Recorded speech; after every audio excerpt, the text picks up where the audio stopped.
அருள்மேவு நாள் என்னாளோ பாதி விருத்தத்தால் இப்பார் விருத்தமாக உண்மை சாதித்தார் பொன்னடியை தான் பணிவது என்னாளோ சிற்றம்பல மன்னும் சின்மயராம் தில்லை நகரு கொற்றங்குடி முதலை கூறு நாள் என்னாளோ குறைவிலருள் நாணமுதல் கொற்றங்குடி அடிகள் நரை மலர்த்தாட்கு அன்பு பெற்று நாம் இருப்பது என்னாளோ.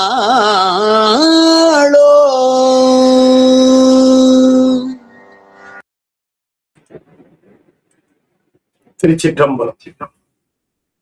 பாடும் வரிவேல் அணி சேவல் என பாடும் பணியே பணியாய் அருள்வாய் தேடும் கயமா முகமை செருவில் சாடும் தனி யானை சகோதரன். திருச்சிற்றம்பலம். பொய்கண்டார்கானா புனிதவனும் மத்துவித மெய்கண்ட நாதனருள் மேவுடாள் என்னாலும். திருச்சிற்றம்பலம். ஞானத்தில் நிகழ்த்தும் சைவ சித்தாந்த நேரலை பயிற்சி வகுப்பில நாம் தொடர்ந்து அருளந்தி சிவாச்சாரியார் அருளி செய்த 20 என்கிற நூலை தொடர்ந்து சிந்திப்பதற்கு திருவருள் கூட்டியிருக்கிறது. இன்றைய தினம் வகுப்பு கொஞ்சம் தாமதமாக ஆரம்பித்தது. காரணம் சில தொழில்நுட்ப சங்கடங்களினால. அதனால பொறுத்தருள் வேண்டும் என்று நம்முடைய அன்பர்களை எல்லாம் நான் கேட்டுக்கொள்கின்றேன்.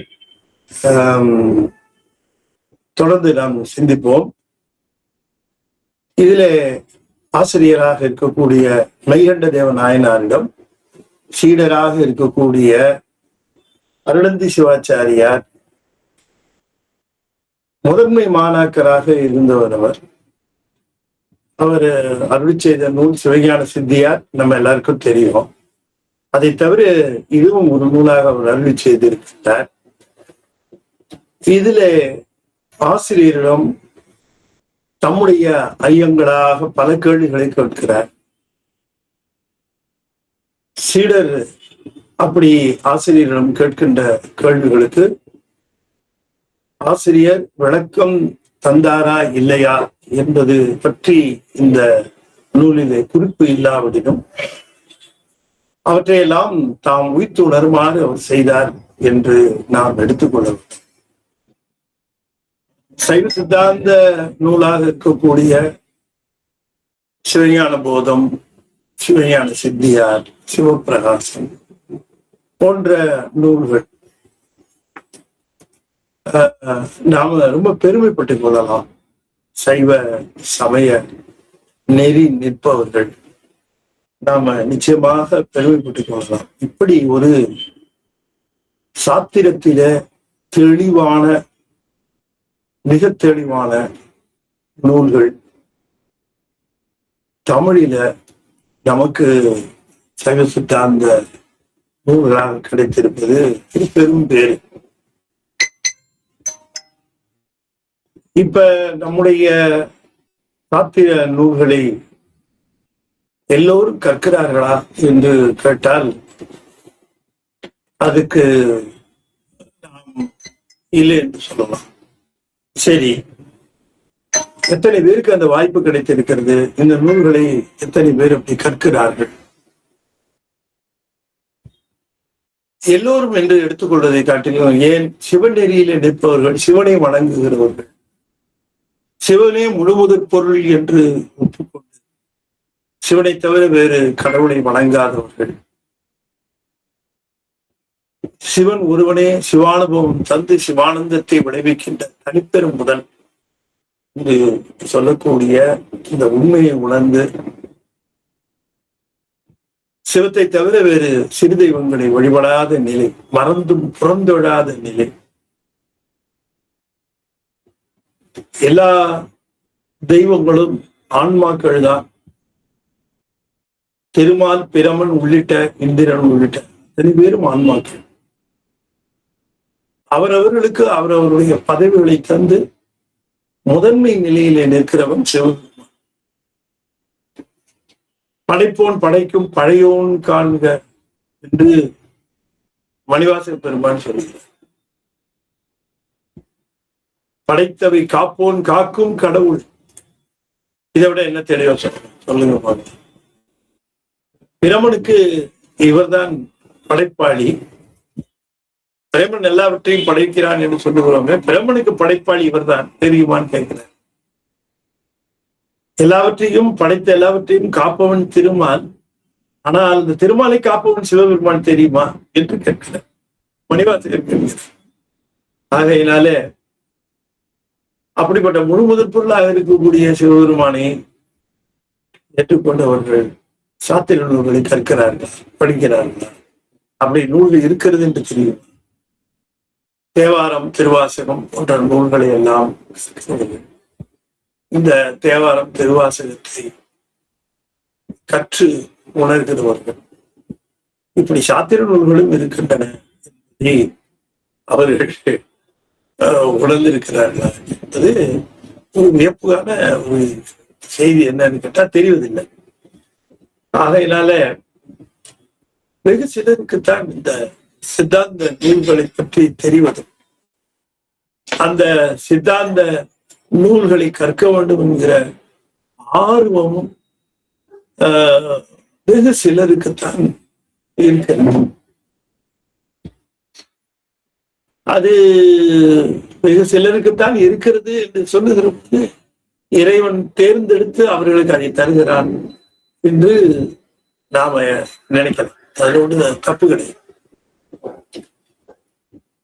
ஒரு நூலை கற்க வேண்டும் என்று சொல்லுகிற பொழுது அந்த நூலை கற்றுக்கொள்வதற்கான ஆர்வம் நமக்கு தழைக்கணும். அப்பதான் அந்த நூலை நாம் கற்றுக்கொள்ள முடியும். ஆர்வம் இல்லாமல் அந்த நூலை கற்றுக்கொள்ள முடியாது, ஓத முடியாது. எனவே சைவ சித்தாந்த நூல்களை தெரிந்து கொள்வதற்கு, அடுத்தது அறிந்து கொள்வதற்கு, அடுத்தது உணர்ந்து கொள்வதற்கு, கடைசியில தெளிந்து கொள்வதற்கு, இது படிநிலைகள்ல நிகழ்கின்ற இதை இறைவன் கூட்டி வைக்கும். சில உயிர்களுக்கு கூட்டி வைக்கட்டும். சித்தாந்த நூல்கள் நமக்கு இருப்பது போல மற்ற சமயங்களுக்கு இல்லை. தோத்திர நூல் இருக்கு, எல்லாத்துக்கும் தோத்திரங்கள் இருக்கு, சித்தாந்தம் இல்லை. நமக்குத்தான் ரெண்டுமே இருக்கு. Grammar literature. நாம அவர்களை பார்த்து தோத்திரம் எது என்னாலும் ஒரு நூல் தான் காட்டுவாங்க, சாத்திரம் எதுனாலும் அதே நூலை தான் காட்டுவாங்க. நமக்கு அப்படி அல்ல. நமக்கு தோத்திரங்கள் சாத்திரம் கலந்த தோத்திரங்கள். பிறகு அந்த தோத்திரம் கலந்த சாத்திரங்கள்ல இருக்கக்கூடிய சாத்திரத்தை தனியாக பிரித்தெடுத்து சாத்திர நூல்கள் நமக்கு வழங்கப்பட்டது. நம்முடைய ஆசிரியர்கள் வேற எவருக்கும் கிடைக்க முடியாத ஆசிரியர்கள். அவர்கள் அந்த அருள் வாழ்க்கை, ஞான வாழ்க்கை வாழ்க்கை அனுபவம் பெற்றது. அனுபவம் என்பதுதான் நிறைவு. பேச்சு நின்னும் ஒரு கட்டத்துல பேச்சு என்பது ஒரு கட்டத்துக்கு தான் தேவைப்படும். ஒரு கட்டத்துக்கு அது சிந்தனை ஆகி அந்த சிந்தனையும் நின்று போயிடும். சிந்தனையுடன் நின்று போயிடும். அதனாலதான் இறைவனை மனோ வாக்கு அதீத கோச்சரமானவன் என்று சொல்ற. மனதிற்கும் வாக்கிற்கும் அதீதமானவன், மேலானவன் என்று குறிப்பிடும். சித்தாந்தம் கற்கிற பொழுது நமக்கு சிவத்தோடு ஒன்றுவதற்கு ஒரு அதிகமான வாய்ப்பு இருக்கு. அதுதான் தோத்திரத்துல வாய்ப்பு இருக்கு. தோத்திரம் பாடுகிற பொழுதும் இறைவன் மேல அன்பு செலுத்தி ஒன்றுகிறது இருந்தாலும் கூட இந்த சித்தாந்தம் என்பது இறைவனோடு நமக்கு இந்த உயிருக்கு இருக்கக்கூடிய உண்மையான உறவு, அதனுடைய அடிப்படை. இப்ப தேவாரம் பாடுகிற பொழுது அல்லது அப்பன் நீ, அம்மை நீ, அன்புடைய மாமனும் மாமி நீ என்று அப்பர் சொல்லுவது, அம்மையே அப்பா ஒப்பிலாமணியே அன்பினில் விளைந்த ஆரம்புதே என்று மணிவாசகர் கதறுகின்ற பொழுது இதெல்லாம் அந்த தோத்திரம் சொல்லுகிற அன்பின் பெருக்கம் அந்த சாத்திரத்திலே வருகிற பொழுது உண்மையிலேயே என்ன உறவு, அது இந்த உயிருக்கு அந்த சிவ என்ன உறவு, எப்படி தே ஆர் ரிலேட்டட் அப்படிங்கிற பொழுது அப்பா அம்மா அதெல்லாம் தாண்டி போய் வார்த்தைகளால் விவரிக்கப்பட முடியாத ஒரு ஞான உறவு. அந்த உறவு எல்லா உறவுகளுக்கு அப்பாற்பட்ட உறவாக விளங்குகின்ற சாத்திரத்துல தெளிவாகும். தோத்திரம் கற்காமல் சாத்திரத்துக்கு வர முடியாது. சாத்திரம் நேரா எடுத்தோடனே படிச்சா அதுல தோய்வு கிடைக்கும். தோத்திரம் நிறைய திருமுறை பதிகங்கள், திருமுறை பாடல்கள், திருமுறைகளில் ஓதுதலும் ஓதை கேட்டலுமாக அது இருந்தால்தான் நமக்கு இந்த சாத்திரத்தினுடைய நுட்பம். எனவே சாத்திரம் கற்கணும். சாத்திரம் கற்கிற பொழுது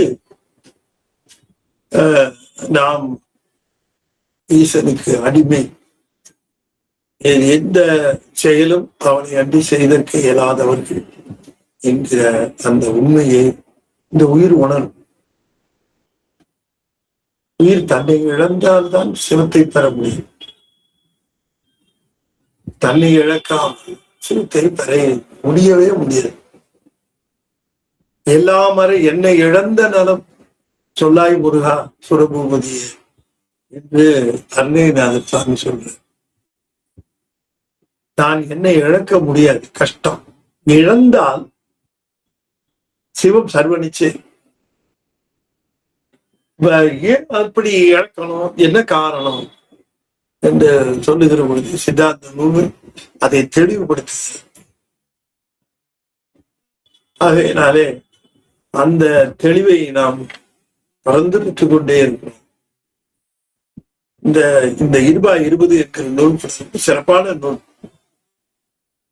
அப்ப இதுல நான் முதல்ல ஒரு கருத்து சொன்ன பாருங்க. சித்தாந்த நூல்களை கற்கின்ற ஆன்மாக்களை தேர்ந்தெடுக்கிறார். அதுங்களுக்கு தான் ஃபீட் பண்றாரு. எல்லாருக்கும் அதை காட்டுறது இல்லை, கொடுக்கறது இல்லை. இந்த உயிர்களுக்கு அதை கொடுக்கிறார். ஆகையினாலே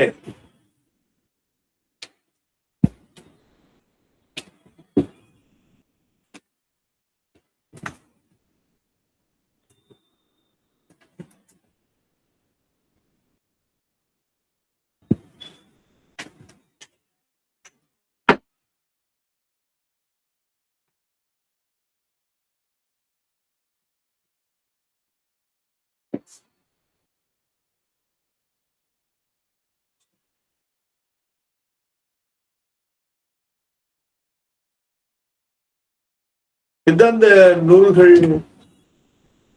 கற்பது நாம அதில் மேல ஒரு ஆர்வம் வந்தா தான் நீங்க வருவீங்க. இந்த ஆர்வத்தை யார் கொடுக்குற அப்படின்னு கேட்டா சுவாமியை தான் தர. ஒன்றும் சந்தேகத்துக்கு சாமி தர. ஆனா அதை பயன்படுத்திக்கிறதும் அந்தந்த ஆன்மாவினுடைய ஒரு விருப்பு தான். வகையினாலே அந்த ஒரு கருத்தை இந்த முதல் பாடல்லையே சொல்ற. இந்த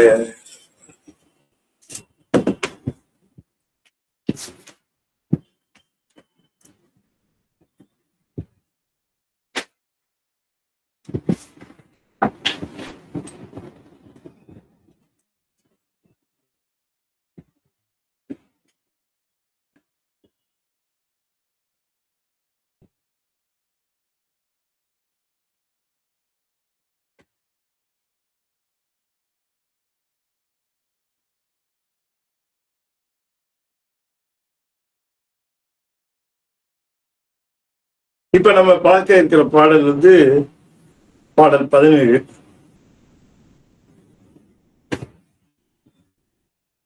பாடல் 17 நேரிசை வெண்பா. அதுல வெண்பா வந்து இருபா 20ங்கிறது ஒரு வெண்பா ஒரு அகவல்பா மாறி மாறி வரும்.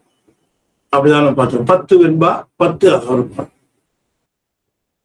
இப்ப நம்ம பார்க்கிறது 17வது, அதாவது 8வது 9வது வெண்பா. 10வது வெண்பா ஒண்ணு இருக்கு. அதே போல 9வது அகவல் 10வது அகவல். இந்த 4 தான் இன்னைக்கு பார்க்க இருக்கிறோம். இந்த வெண்பாலே என்ன சொல்றாரு? சொல் தொழும்பு கொள்ள நீ சூழ்ந்ததுவும் நெச்செயல் கண் மற்றவர்கள் நின் நோக்கின் மாய்ந்த உயிர்க்கு உற்று அங்கு ஒளித்தி ஆங்கு ஐய உயர் வெண்ணெய் நல்லூர் குளித்த மதுக்கொன்றை எங்கோ என்று அதை குறிப்பிடுகின்றார்.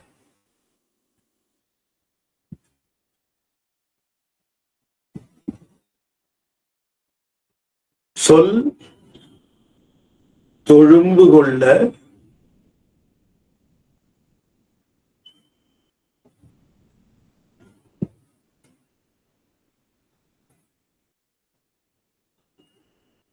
நீ சூழ்ந்ததுவும் நிற்செயல் கண் மற்றவர்கள்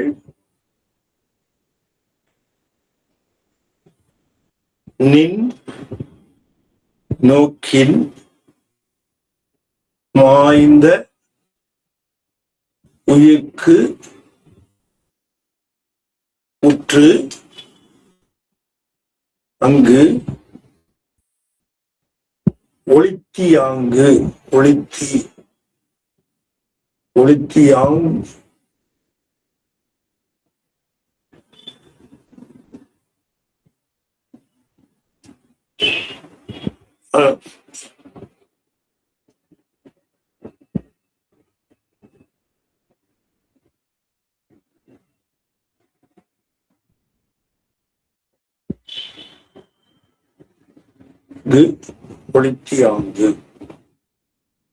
ஒளித்தியாங்கு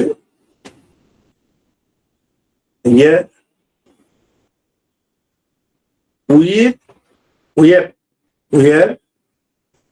வெண்ணெய் நல்லூர்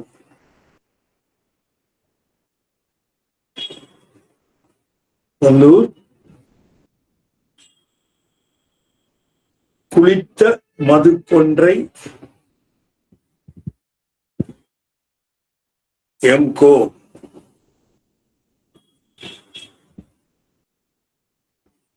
பாடல் 18.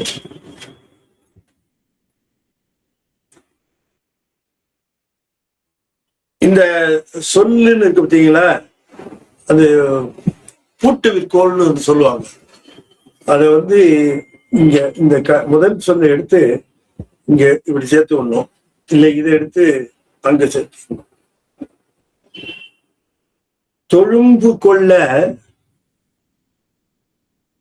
எல்லா உயிர்களும் உனக்கு அடிமை. தொழும்பு கொள்ள அப்படின்னு சொன்னா எல்லா உயிர்களும் உனக்கு அடிமையாத்தான் இருக்கு. அப்படி இருக்கும்போது சில உயிர்கள் மட்டும்தான் உன்னை நாடி வருவதும் உனக்கு தொண்டு செய்யறதுக்கு விருப்பமா இருக்கிறதும் உன்னை சிந்திக்கிறதுமா இருக்கக்கூடிய சூழ்நிலைய நம்ம பார்க்கிறோம். நீ எல்லாருக்கும் எல்லா அடிமைகளும் எல்லா உயிர்களும் உனக்கு அடிமைதான். ஆனா சில உயிர்கள், எல்லா உயிர்களும் உனக்கு அடிமை, ஆனா சில உயிர்கள் மட்டும்தான் உன்னுடைய திருவுருளை பெறத்தக்க அடிமைத்திறத்தை உணர்ந்து செயல்படுது. வித்தெல்லாம் தன்னை அடிமைன்னு நினைக்கிறது இல்லை. எல்லா உயிர்களும் தங்களை அடிமை என்று இருந்த போதும், எல்லா உயிர்களும் திறத்திலே இருந்த போதும், எல்லா உயிர்களும் அடிமைத்தரத்திலே இருந்த போதும் சில உயிர்கள் உன்னுடைய அந்த அடிமைத்திறத்தை உணர்ந்து அந்த அடிமைத்திறத்திற்காக உன்னிடம் அந்த உபாயத்தை பணியை செய்ய வேண்டும் என்கிற நோக்கத்தோடு உன்னை நெருங்கி வருகிறது. இதற்கு என்ன காரணம் என்று சொல்லுகிற பொழுது, என்ன காரணம் என்று சொல்லுகிற பொழுது, மற்ற ஆன்மாக்கள் அடிமைகளாக இருந்தும் அவற்றை உணராமல் இருக்க, நீ சில ஆன்மாக்கள் மட்டுமே அடிமைகளாக இருந்ததை உணர்ந்து செயல்படுவதுமாக இருக்கிறது. இது எதனால் என்றால், தேவரீர் திருக்கண் நோக்கம் செலுத்திய உயிர்கள் உம்மிடம் அந்த தொண்டை செய்ய வேண்டும் என்கிற விருப்பத்திலே நெருங்கி வருகின்றன. ஆனால் அந்த மற்ற உயிர்கள் அவ்வாறு இல்லாமல் இருக்கின்றன. இது ஏன் இப்படி என்று கேட்டு, ஏன் சில பேரு தங்களுடைய செயல்கள் எல்லாம் தங்களுடைய செயல்கள் அல்ல, அது செயல் அருகை என்று பெயர். செயல் அருகை என்று சொன்னார்.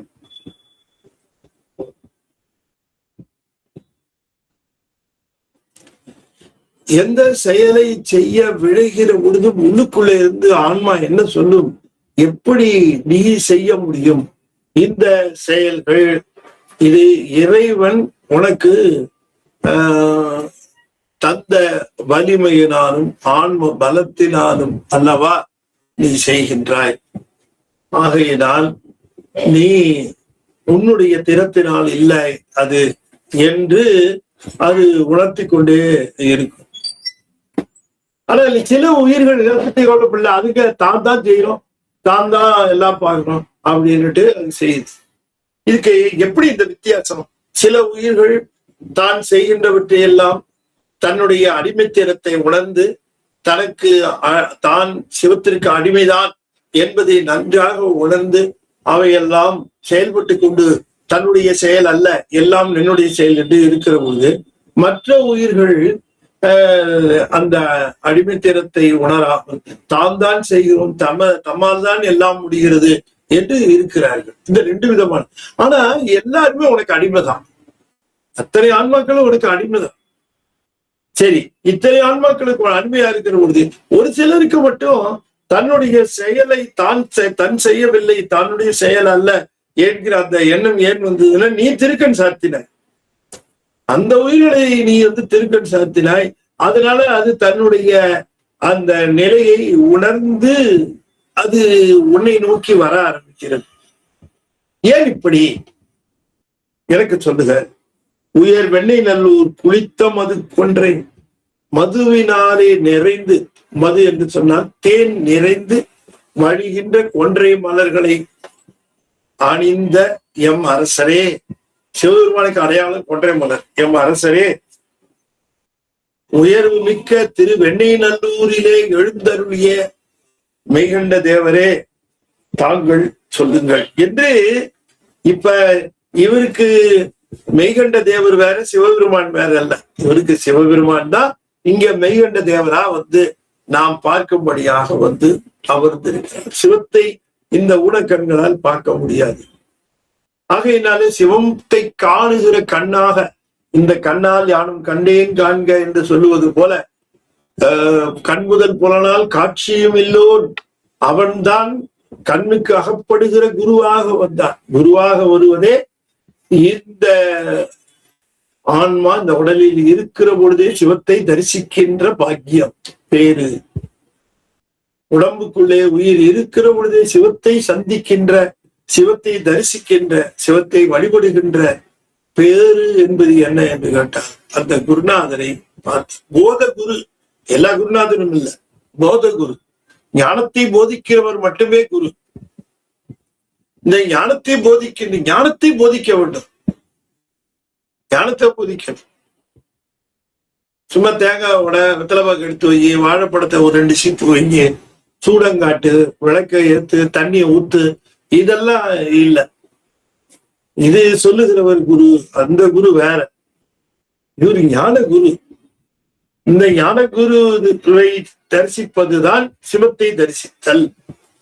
இப்ப மெய்கண்டார்னா, மெய்கண்டார் அருணந்தி சிவத்துக்கு சிவன் தான். அருணந்தி சிவாச்சாரியாருக்கு அவர் சிவன் தான். அது ஏன்னா ஞான விளக்கம் பெற்றாச்சு. துன்பத்திலிருந்தும் துயரத்திலிருந்து விடுவிக்கின்றவர் குருநாதர், உலக பந்தத்திலிருந்து விடுவிக்கின்றவர் குருநாதர். ஆகையினால உயர் வெண்ணை நல்லூர்கோ உயர் வெண்ணெய் நல்லூர், உயர்ந்த வெண்ணெய் நல்லூரிலே மதுவானது பொங்கி ததும்புகின்ற கொன்றை மலர்களை அடைந்த கொன்றை மலர்களை சூடிய என் அரசரே என்று சொல்லுகிற அந்த முறையில இந்த கேள்வி கேட்டு, எனவே இதுக்கு என்ன பதில் அப்படின்னு கேட்டா, உயிரினுடைய பெத்த நிலையில அது அவருக்கு அந்த உயிருக்கு பிரபஞ்சத்தின் மேலே நாட்டமும் பிரபஞ்சத்தின் மேலே ஈடுபாடும் பிரபஞ்சத்தை அனுபவிக்கின்ற ஆர்வமும் பெற்ற காலத்திலே வரும். ஆனால் அதே முத்தி காலத்திலே சிவத்தை நோக்கி செல்லுகிற உயிர் சிவத்தை நோக்கி செல்ல ஆரம்பிச்சு. அப்படி சிவத்தை நோக்கி செல்லுகிற உயிர் சிவத்தை தெரிந்து கொள்ள வேண்டும். என்னுடைய பரம்பொருளாக இருந்து என்னை எடுத்து ஆளுகின்ற எங்கள் பெருமானை பற்றி உணர்ந்து கொள்ள வேண்டும் என்று அந்த உயிரானது விரும்பி அது வர ஆரம்பிக்கும். அது முக்திக்காலம். எனவே உயிரினுடைய பக்குவம் நோக்கித்தான் இறைவன். உயிர் இன்னும் பக்குவம் பெறவில்லைன்னா அவரு அதை காட்டுவதில்லை பிரபஞ்சத்துல. அதனாலதான் சொல்லுகிறார், நின் செயல்கண் மற்றவர்கள், நின் செயல்கண் மற்றவர்கள் தொடும்பு கொள்ள நீ சூழ்ந்தது மற்றவர்கள் நின் செயல்கண். மற்றவர்களும் உன் என்னுடைய எல்லைக்கு அப்பாற்பட்டவர்கள் அல்ல, உன் எல்லைக்குள்ளே இருக்கிறது தான் எல்லா உயிர்களும். எனவே இப்படி இருப்பது எங்கோ சொல் சொல்வாயாக. அந்த சொல்லுங்கிறத கடைசியில போட்டு உயர் வெண்ணெய் நல்லூர் புளித்தமது கொன்றை எங்கோ சொல் சொல்வாயாக, தொடும்பு கொள்ள நீ சூழ்ந்ததும் நிற்செயல்கள் மற்றவர்கள் நின் நோக்கின் மாய்ந்த உயிர்க்கு. மாய்ந்த என்றால் செயல் அறுபட்டு போய் அது அந்த மாய்ந்த உயிர்க்கு உற்று அந்த உயிருக்கு நீ தென்படுகிறாய். அதைத்தான் நம்ம இங்க சொல்லுகிற பொழுது அந்த மாதிரி இறைவன் மேலே அன்பு கொண்டு இந்த இறைவனையே நாடி நிற்கிறார் அவர்களுக்கு அவர் தயிரில் நெய் போலவும் மற்றவருக்கு பாலில் நெய் போலவும் வழங்குவார் என்று நமக்கு விரையில் தீயினன் பாலில் படு நெய் போல் மறையன் பாலில் படு நெய் போல். பால்ல நெய் பாலாவே தான் இருக்கும், தயிர்ல நெய் வெளிப்பட்டு இருக்கும், லேசா கடைஞ்சா வந்துடும் வெளியில. அதுபோல அந்த பக்குவம் பெற்ற ஆன்மாக்களிடம் சிவம் வெளிப்பட்டு நிற்கும். ஆகையினாலே பெரை சேர்வாளின் நெய் போல பேசாதிருந்தால் ஏசாரோ என்று மணிவாசகரும் கேட்கிறார். சிவஞான போதத்துல கூட நேசத்தார் தம்பால் நிகழும் ததி நெய் போல் பாசத்தார்க்கு இன்றாம் பதி என்றும் குறிப்பிடுகின்றார். அதனால இந்த பக்குவத்திற்கு தகுந்தார் போல பக்குவம் பெற பெற அவர்களுக்கு தயிரிலே நெய் போல வழங்குவார், மற்றவருக்கு பாலில் நெய் போல இருப்பார். இதுல எங்க இருக்கு நெய் அப்படின்னு கேட்பார்கள். அது போல உயிரில் எங்க சிவம் இருக்குது, இந்த தான் தானே செய்யறோம் எல்லாம் என்று நினைப்பார்கள். இறைவனுடைய கருணை யாருக்கு கிட்டுகிறது? தன்னை நோக்கி வருகின்ற பக்குவமுடைய யாருக்கே கிட்டுகிறது என்று அதை உய்த்து உணர வைக்கின்றார். எல்லா உயிர்களும் அடிமைதான். ஆனாலும் அடிமை என்று உணர்ந்த உயிர்கள், அடிமை என்று உணராத உயிர்கள், இப்படி இரண்டு விதமாக இந்த தத்துவ நிலை இருக்கிறது. அடிமை என்று உணராத உயிர் கொஞ்ச நாள் அது உணரும், கொஞ்ச நாள்ல உணரலைன்னா கொஞ்சம் பிறப்புகள்ல உணரும். அவ்வாறு அதை வைத்திருக்கிறார் என்று சொல்லி அந்த வெண்பாவை நாம் பார்த்தோம். சரி, அடுத்தது அகவல். அந்த அகவல் என்ன சொல்றார்? கோலம் கொண்டவாறு அடுத்தது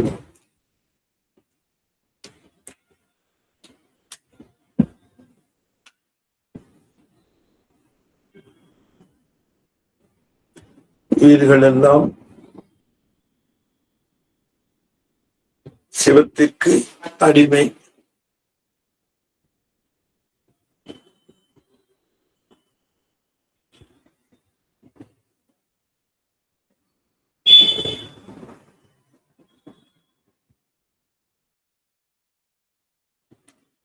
சிவத்திற்கு அடிமை. இவ் அடிமை பண்பை உணர்ந்தார் சிலர், உணராதார் பலர்.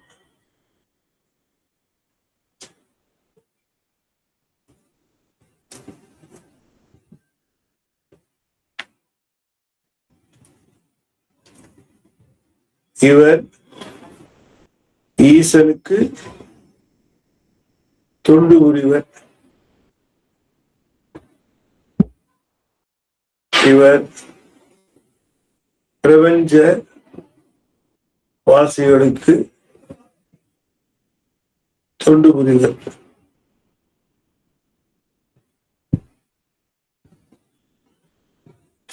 அடுத்தது நேரிசை ஆசிரியர் தகவல்.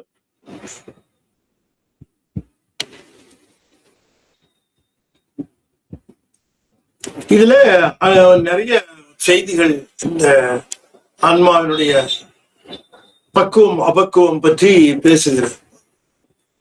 கோலம் கொண்டவாறு உணராதே, ஞானம் காவலன் யான் எனக் கொளி, பொய்யை மெய்யென புகன்று வையத்து, ஓடா புட்கை நாடி நாடா என்னுள் கரந்து,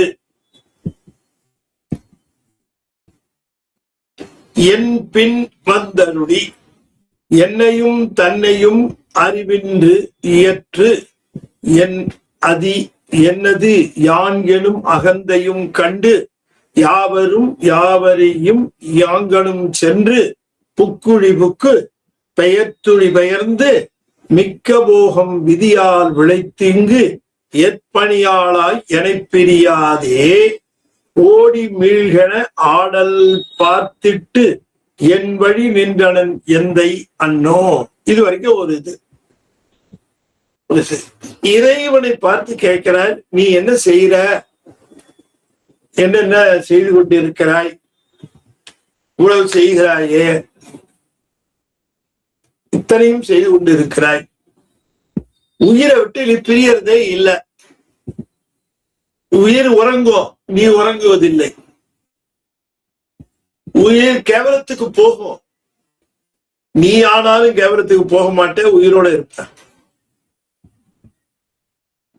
ஒரு குழந்தை உறங்கும், தாய் என்ன பண்ணுவா, உடம்பு செல்லாத குழந்தை அது உறங்குச்சுன்னா தாய் உறங்க மாட்டான், பக்கத்திலேயே இருந்து அந்த குழந்தையை பார்த்து கொண்டே இருப்பான்.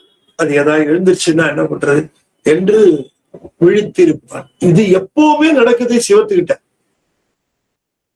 சிவம் எப்பொழுதுமே ஆன்மாவு உறங்குகிற பொழுதும் கூட, அது விழித்து செயல்படுகிற பொழுதும் கூட அது நீங்குவது. இந்த கருணைய நாம உணர்றது இல்லை, நாம வேற வேற விஷயத்துலதான் அவருடைய கருணையை நினைக்கிறோம். ஆனால் இது எவ்வளவு பெரிய கருணை. கோலம் கொண்டவாறு உணராதே, கோலம் கொண்டவாறு உணராதே என்று சொன்னால், இந்த துன்பங்களை அனுபவிப்பதற்கென்றே எடுத்த இந்த உடம்பை நாம் இது வினைகளை அனுபவிக்க வந்த ஒரு சாதனம் என்று உணராது. கோலம்ங்கிறது உருவம் அல்லது உடம்பு. உடம்பு வந்தது என்று சொல்லுகிற பொழுது எதனால் வந்தது? இந்த பிரபஞ்சத்தில பல துன்பங்களை அனுபவித்து தீர்ப்பதற்கென்று வருகிறது. பிறக்கும் போதும் துன்பம், உயிர் உடம்பை விட்டு விலகும் போதும் துன்பம், இடையிலேயும் பசி, பிணி, மூப்பு என்றெல்லாம் பல்வேறு துன்பங்கள். ஆனா ஏதோ இன்பம் இருக்கிறது என்று அது கருதி கொண்டு இந்த வாழ்க்கையை நடத்தி கொண்டு, ஆனாலும் பிறப்பு துன்பம் தான் என்பது எல்லா பெரியவர்களுடைய கருத்து. பிறப்பு துன்பம் அப்படிங்கிறது தான். எனவே இந்த பிறப்பு துன்பத்தை உணராமல், இந்த உடம்பு நிலையில்லாமல் இருப்பதை உணராமல், ஞானம் காவலன் யான் எனக் கொளி, இந்த ஞானத்திற்கு நான் தான் காவலன், நான் தான் அரசன், நான் தான் முதல்வன் என்றெல்லாம் கருதி கொண்டு இருக்கின்ற அந்த அறியாமை, இந்த அறியாமையை இறைவன் பார்த்து கொண்டுதான் இருக்கிறார். அதை சொல்லுகிற இறைவன் பக்கமா இருந்துதான் இந்த செய்திகள். இந்த உயிர் இந்த உடம்பை எடுத்து வந்தது இந்த உடம்பு நிலையில்லை போயிடும்னு தெரிஞ்சும் தெரியாம உணராம கிடக்குது. அது இங்கே இருப்பது போல. நானு கல்லூரி நாட்கள்ல கல்லூரி நாட்கள்லயோ பள்ளி நாட்கள்லயோ ஒரு போயம் படிச்சேன். ஒசிமாண்டியாஸ் அப்படின்னு ஒரு போயம். அது ரொம்ப அருமையா எழுதிப்பாரு அந்த பாதை. ஒரு பாலைவனம், இந்த பாலைவனத்தின் பாலைவனம்னா ரொம்ப தண்ணி கிடைக்காது, ஒண்ணும் கிடைக்காது, அது மாதிரி ஒரு இடம். அதை கடந்து போகிறான். கொஞ்ச தூரம் தான் அந்த ஸ்ட்ரிப்பு. அதை கடந்து கொஞ்ச தூரம் போனா ஊர் வந்துடும் நாங்க. அதனால கடந்து போகிறான். அங்க போகிற பொழுது உட்கார கூட இடம் கிடைக்கல. பார்த்தா அங்க ஒரு பீடம் மாதிரி இருந்தது. என்னடா பீடம் மாதிரி இருக்க அப்படின்னு நினைச்சிட்டு சரி அதுல உட்காரலான்ட்டு அதுல உட்கார போனான். உட்கார போகும்போது கீழே ஏதோ எழுதி இருந்தது, மறைஞ்சு இருந்தது. ஏதோ படிக்கணும்னு எனக்கு ஆர்வம் தோணுச்சு. அதனால இந்த எழுத்துக்களை தெளிவா படிக்கிறதுக்கு கையினால அது எல்லாத்தையும் தள்ளி விட்டான். இந்த தூசு தும்பட்டை எல்லாத்தையும் தள்ளி விட்டு, மணல்லாம் தள்ளி விட்டு, குப்பையெல்லாம் தள்ளி விட்டு அதை படிக்கிறான். அது எழுதியிருக்கு. அந்த பீடத்திலே ஏதோ ஒரு சிலை நின்று இருக்கு. அந்த சிலையை பத்தி எழுதியிருக்கிறான். இதோ இங்கே நிற்கிறாரே, இவர் மாபெரும் வீரர், இவர் இந்த உலகை முழுவதும் ஆண்டவர், சூரிய சந்திரர்கள் இருக்கும் வரை இவருடைய ஆட்சி தொடரும், இவர் எப்பொழுதும் அரசர், எக்காலத்தும் அரசர், என்றைக்கும் அரசர், இவர் புகழ் வாழ்க அப்படின்னு எழுதியிருக்கு. நிமிந்து இப்படி பார்த்தா 2 கால் மட்டும்தான் இருக்கு. அதுல உடம்பு முழுக சதவி எங்கேயோ போயிடுச்சு, விழுந்துருச்சு. வெறும் கால் பீடத்துல கால் மேல நிக்குது. இப்ப பார்க்கும் போதே சூரிய சந்திரன் இருக்கிற வரைக்கும் இருப்பேன்னு இவன் எழுதிக்கிட்டானே இந்த முட்டா பையன். இப்ப சிலையே இல்லை, அவையில்லைங்கிறது சிலையே இல்லை. அப்படி திரும்பி இப்படி பாக்குறான். தூரக்க ஒரு ரவுண்டா ஒண்ணு தெரியுது. ஒரு ஆர்வம். என்ன பண்றான், சரி நடந்து போய் இந்த புதஞ்சி கிடக்குற அதை அப்படி காலில் தள்ளி விட்டு எடுக்கிறான். வெளியே எடுத்தா அந்த சிலையோட தலை, அந்த தலை அது ரொம்ப வியப்பா இருக்கு. அந்த முகத்தை பார்க்கிறது. வாழ்கிற பொழுது மனிதனுக்கு என்ன அகந்த, என்ன அகம்பாவம், என்ன ஒரு கர்வம், என்ன ஒரு நிலை ஆணவம்.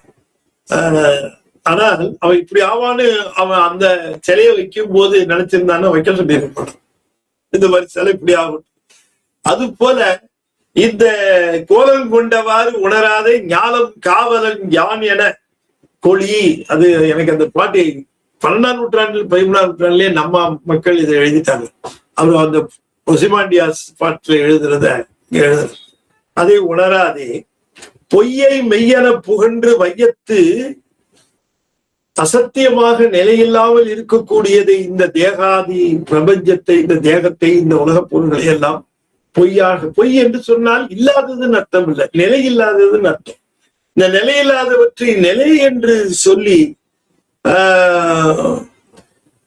பொய்யை மெய்யென புகன்று வையத்து ஓடா பூட்கை நாடி நாடா எண்ணுள் கறந்து அதை உண்மை என்று நினைத்து கொண்டு இந்த பிரபஞ்சத்துல எத்தனை வினைகளை எவ்வளவு செய்ய முடியுமோ அவ்வளத்தை செஞ்சு, இந்த வினைகளை செய்வதற்கு அஞ்சுதல் என்பது யாருக்கு வரும் என்று கேட்டால் உண்மை உணர்ந்தாருக்கு வரும். பயப்படுவார்கள். ஐயோ இது ஒரு வினையாய் போகுமோ, இது பேசுனா இது ஒரு வினையாகும், இது நினைச்சா இது ஒரு வினையாகும், இது செஞ்சா இது ஒரு வினையாகும் என்று கருதி கருதி அஞ்சு நடுங்குவார்கள். ஆனால் இவர்களோ தம்மை நிலை என்று கருதி இந்த பிரபஞ்ச வியாப்தியில,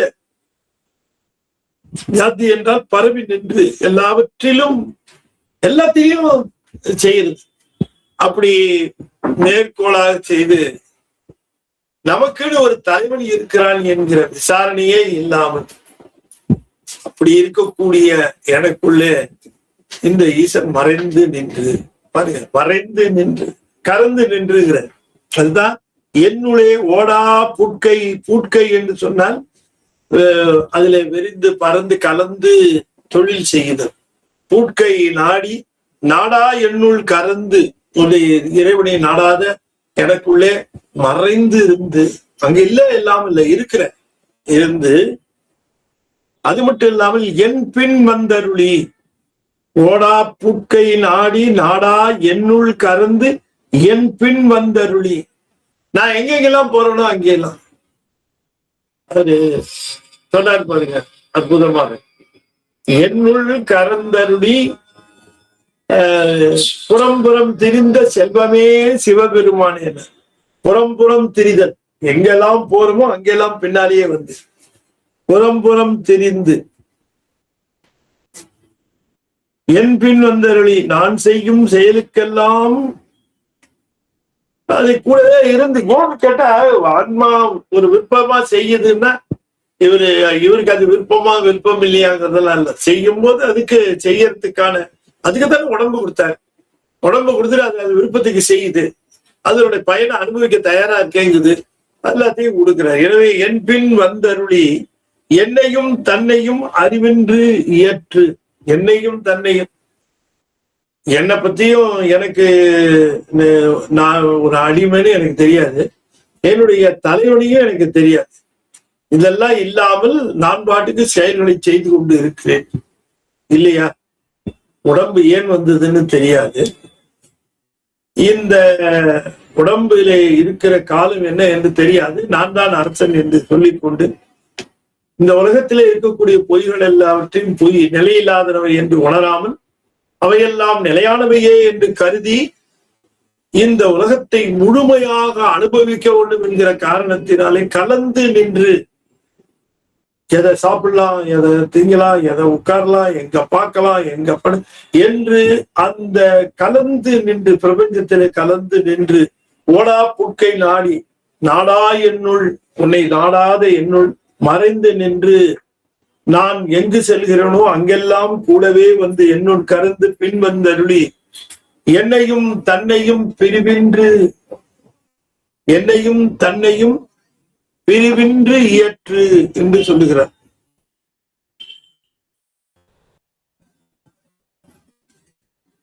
என்னையும் தன்னையும் அறிவின்றி இயற்று.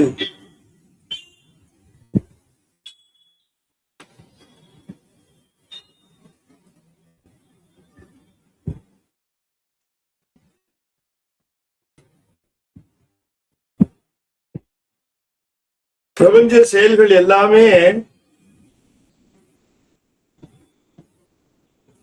செய்கின்ற போது நாம் ஓர் அடிமை என்றும், நம் செயல்களுக்கெல்லாம்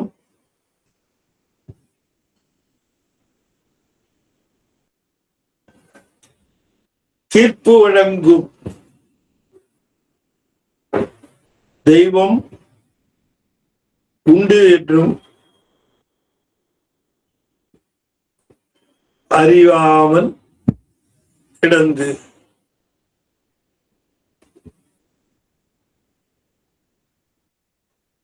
இதைத்தான் சொல்லுகிறார். என்னையும் தன்னையும் அறிவின்று இயற்று. இந்த செயலை செய்கிற பொழுது நான் ஒரு அடிமை, நான் செய்கிற செயல்களுக்கு, இப்ப தன்னை அடிமைன்னு நினைச்சா தன்னுடைய தலைவனுக்கு பதில் சொல்லணும். அடிமைன்னு நினைக்கல, நான் நினைச்சா செய்யலாம். அது ஆனா ஐ எம் ஆன்சரபிள்.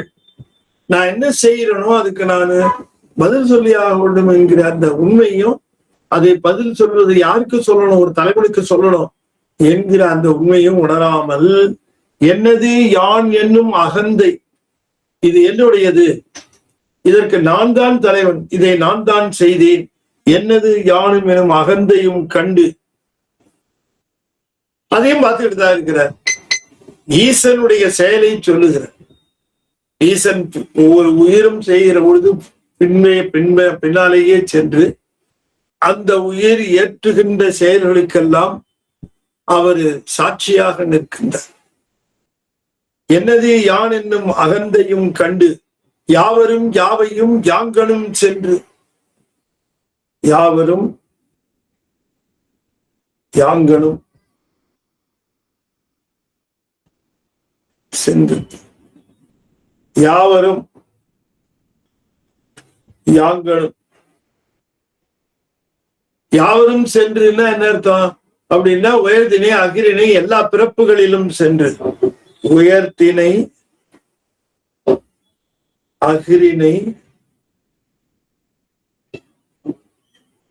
பிறப்புகளில் சென்று.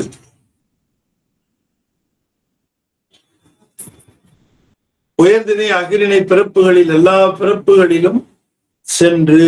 அதான் யாவரின் யாவையும் யாங்களும் சென்று. யாங்களும் சென்று.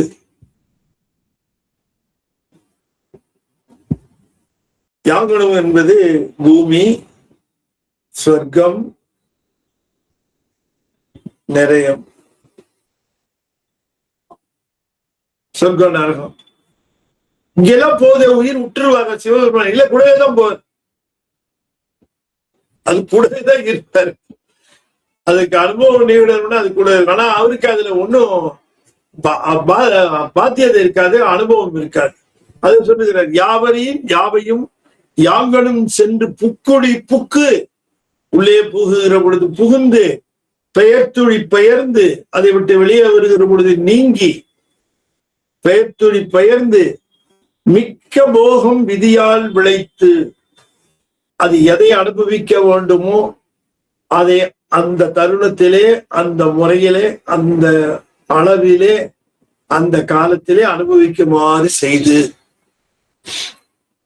ஈசன் செய்கிற செயல்களைத்தானே சொல்லிக் கொண்டு வருகிறார். ஈசன் ஆன்மா ஆணவத்தினாலே தன்னை தலைவன் என்று கருதி தான் செய்கின்ற செயல்களுக்கெல்லாம் தான் பதில் சொல்லியாக வேண்டும் என்கிற அந்த கருத்தில் இல்லாமல் இருக்கின்ற பொழுதும் கூடவேதான் இருக்கிறான். அது அனுபவிக்கிற செயல்கள் எல்லாம் உடனாக இருக்கிறான். அது சொர்க்கம் போனாலும் நரகம் போனாலும் கூடவே போகிறான். பூமிக்கு வந்தாலும் கூடவே வருகிறான். சென்று சென்று அணுவாய் தேய்ந்து என்றார் மணிவாசகர். அது போலவே கூடவே இருக்கிறான்.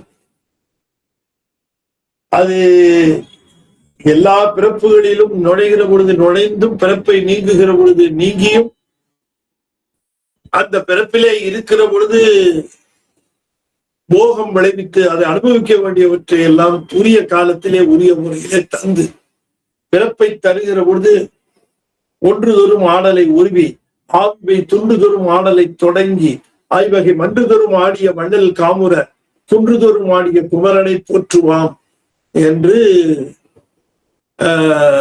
கச்சியப்பர் சொல்லுகிறார் கந்த புராணத்தில். ஆகையினாலே யாவையும் யாங்களும் சென்று புக்குழி புக்கு. யாவரும் யாவையும் எங்கும்போது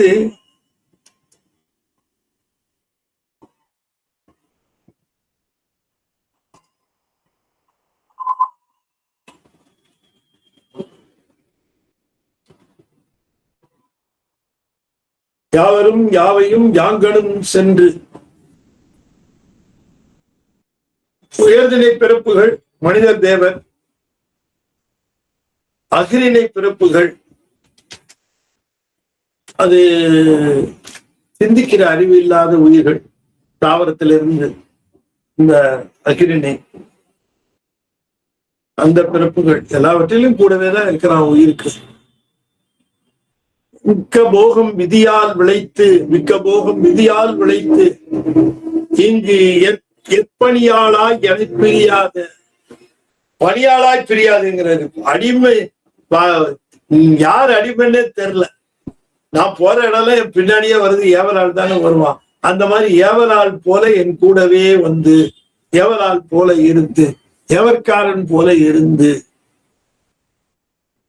எப்பணியாளாய் என பிரியாதே ஓடி மீழ்கன ஆடல் பார்த்திட்டு. ஓடி மீழ்கன ஆடல் பார்த்துட்டு என்று சொல்லுகிற பொழுது, அங்கே இந்த போகிறதும் வரதுமா இருக்கக்கூடிய இந்த டிராமாவை பார்த்துக்கிட்டு தான் இருக்கிறார். பிறப்பு எடுக்கிறது, பிறப்பு எடுக்கிறது, இது சரி, இது எவ்வளவு தூரம் ஆடுதோ ஆடட்டும் என்று பார்த்து, ஓடி வீழ்கன ஆடல் பார்த்துட்டு என்படி நின்றனன் எந்தை அண்ணோ. என் வழி நின்றனன், என்னுடைய வழியிலேயே அவன் வந்து கொண்டிருப்பது போல தெரிகிறது. இது பெத்த நிலை விளக்கம். அதான் சொல்லுகிற ஓடி மீழ்கன ஆடல் பார்த்திட்டு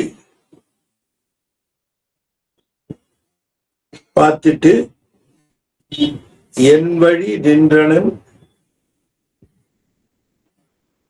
எந்தை அன்னோ.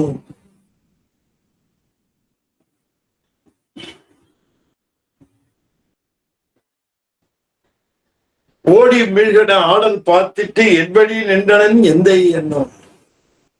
இது ரொம்ப ஆச்சரியமா இருக்குப்பா. இது பெத்த நிலை. எனவே இந்த பெத்த நிலையை விவரிக்கின்றார்.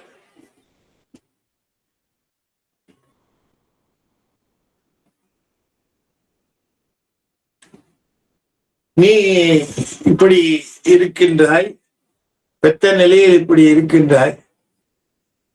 அருள்மிக உடைமையின் அருள்துறை வந்து பொருள் மிக அருளலும் பொய்ப்பகை ஆதலும் கைகண்டு கொள்ளன கடலுலக அறிய மெய்கண்ட தேவன் என பெயர் விரி தன்னுள் கறந்து தான் முன்னாகி தன்னதும் தானுமாய் என்னை இன்றாக்கி. இது முத்தி நலம். இப்படி இருந்த எனக்கு நீ மெய்கண்ட தேவனாக எழுந்தருளினாய். நான் இந்த மாதிரி இருந்தேன். ஆனால் நாம் என்ன பண்ணீங்க? அருள்மிக உடைமையின் தங்களுக்கு கருணை மிகுந்திருப்பதினாலே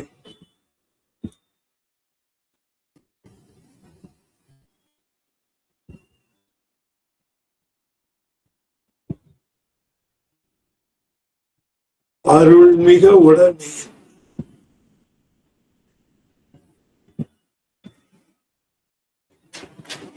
அருள்மிக உடைமையின் அருள்துறை வந்து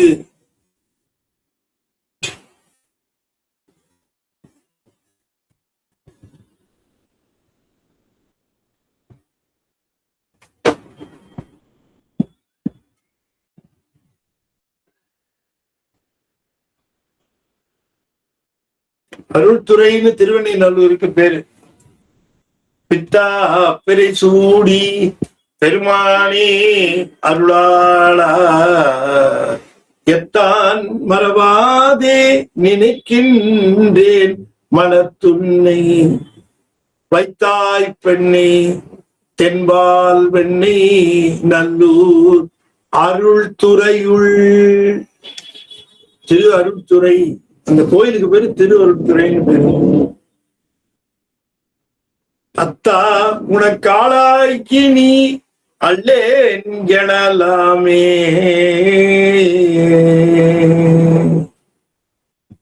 ஆகையினாலே மிகுந்த கருணை கொண்டதுனாலே தேவரி இயல்பாகவே கருணை மிகுந்திருக்கிற காரணத்தினாலே தேவரி திருவெண்ணெய்நல்லூருக்கு எழுந்தருளி பொருள் மிக அருளலும் சிவானுப பொருள் அருளலும்னா சிவானுப பொருளை மிகுதியாக அனுகிரகித்தீர். பொய்ப்பகை ஆதலும், பொய் பகையாதல், நமக்கு பொய் உறவாயிருக்கு. பொய்யே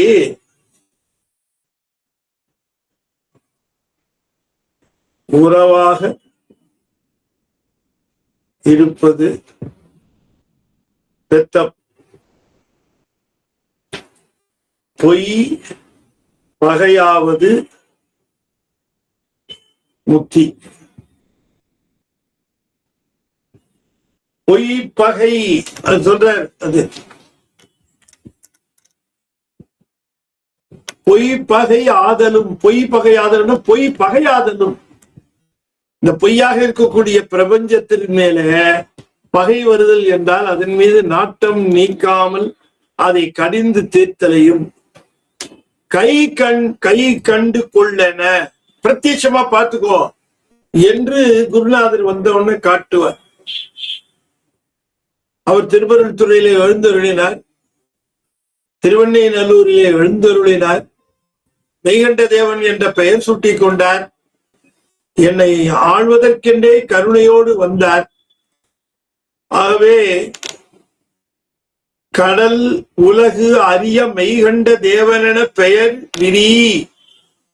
இந்த கடல் சூழ்ந்த இந்த உலகத்திலே உலகத்தார் அறிந்து கொள்ளும்படியாக தன்னுடைய பெயரை மெய்கண்டார் என்று வைத்துக் கொண்டு இந்த சிவம் வந்தது.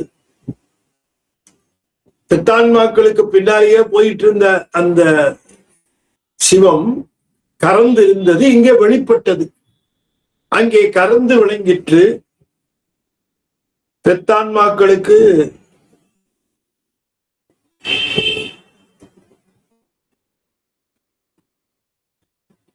மறைந்து, கறந்துனா மறைந்து, மறைந்து விளங்கிய பக்குவிகளுக்கு குருவாய் விளங்கியது. அதைத்தான் சொல்லுகிறார்.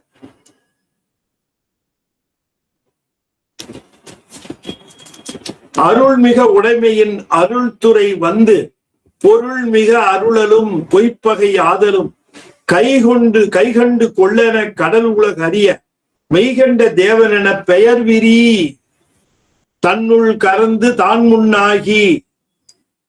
இப்ப முன்னே தனக்குள்ளே மறைந்திருந்தவர் இப்ப என்ன செய்தார்? என்னுடைய அறிவுக்குள்ளே தான் மறைந்திருந்தது போக தன்னுடைய அறிவுக்குள்ளே என்னுடைய அறிவை அடக்கினார். தன்னுள் கறந்து தான் முன்னாகி.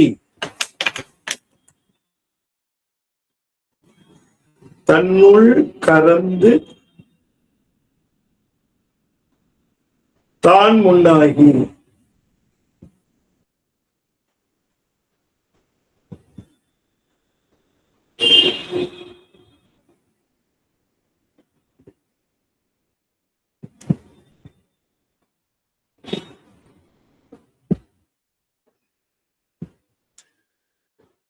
தன்னுள் கறந்து என்று சொன்னால்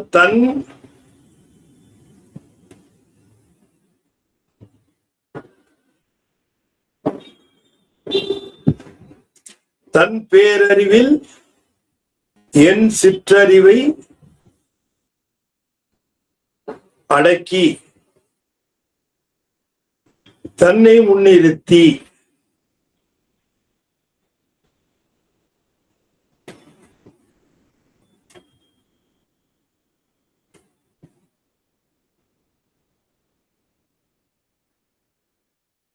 தன்னை முன்னிறுத்தி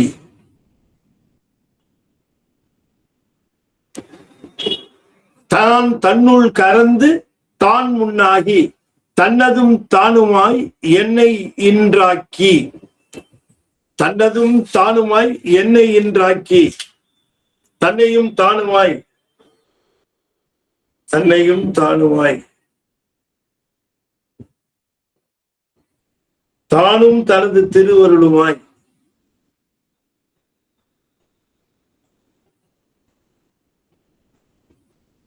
தன்னது தானும் தன்னதும் தானுமாய் என்னை இன்றாக்கி என்று சொல்லுகிற பொழுது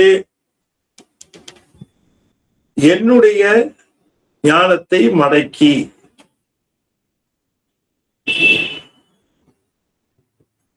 என்னை இன்றாக்கி தன்னையும் தானாக்கி.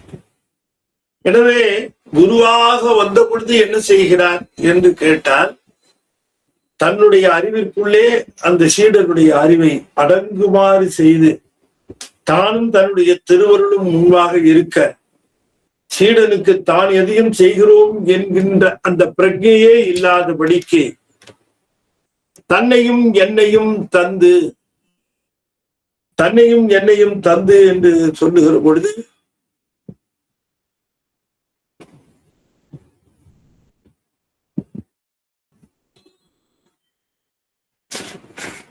தன்னையும் என்னையும் தந்து, இது ரொம்ப முக்கியம். தன்னை என்னையும் தந்து இந்த ப்ராசஸ்ல என்ன அடக்குனாரு? அவருடைய அறிவுக்குள்ள என்ன அடக்குனாரு? அவர்தான் முன்னாடி நின்னாரு. இப்ப பிரபஞ்சத்துல இப்ப இருக்கும்போது அவர் பின்னாடி இருக்காரு, நான் தான் முன்னாடி இருக்கேன். எல்லாம் நான் தான் செய்யறேன். ஆனா அவர் குருவா என்னை ஆட்கொண்டவர் எல்லாம் அவர் தான் செய்யறாரு, நான் செய்யறது இல்ல. யாதே செய்தும் யாவரும் நீ என்னில் ஆதே ஏயும் அளவில் பெருமையான் என்று சொல்வது போல இருக்கார். அப்ப இருக்கா இல்லையா என்று கேட்டால் அதுதான் ரொம்ப முக்கியம். சைவ சித்தாந்தத்துல ஆன்மா எப்பொழுதும் உண்டு, சிவமும் எப்பொழுதும் உண்டு. தன்னையும் என்னையும் தந்து தன்னதும் தானுமாய் என்னை இன்றாக்கி என்னை இல்லைன்னு செய்தாலும் தன்னையும் என்னையும் தந்து என்று சொன்னால் அந்த தன்னிலை கெடாமல், ஆன்மா என்கின்ற அந்த இருப்பு கெடாமல், ஆன்மா இல்லாம போகாது. புத்தி காலத்துல ஆன்மா இல்லாம போச்சுன்னா பதிப்பசு பாசம் என்றும் உண்டு என்று சொல்லுவ தத்துவம் அடிபட்டு போகும். ஆகையினால் முத்தியிலேயும் ஆன்மா உண்டு. ஆகவே தன்னையும் என்னையும் தந்து என்று சொன்னால் தன் உண்மையும் ஆன்ம உண்மையும் கெடாமல் பார்த்து கொண்டு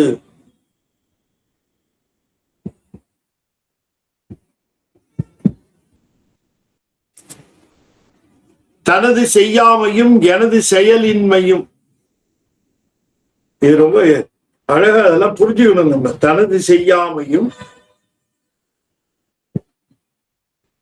எனது செயலின்மையும்,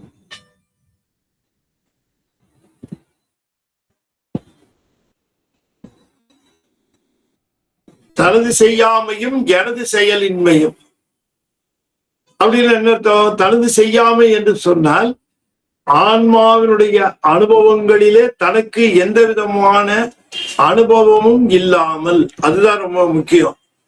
எல்லாத்தையும் காரியப்படுத்தி நிற்கும் இடத்து தாம் ஒன்றிலும் அதிலே சம்பந்தப்படாமல், அதிலே தோய்வு இல்லாமல், நாம வினை அனுபவிக்கிறதுக்கு நம்முடைய வினைவிலே நம்மை செலுத்தி நம்மை வினைய நுகர்வு செய்வார். ஆனால் தனக்கு அந்த வினை அனுபவம் கிட்டாதவாறு அவர் நிற்பார். அதைத்தான் அவர் குறிப்பிடுகிறார். தனது செய்யாமையும் எனது செயலின்மையும். அவை எனது செயலின்மை என்று சொல்லுகிற பொழுது என்னுடைய செயலை தன்னுடைய செயலாக செய்கின்ற நிலைமையும்,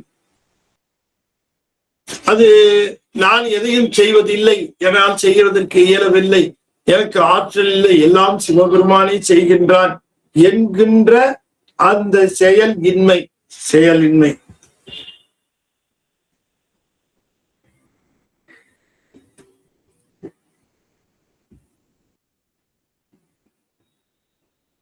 செயல் அருகை,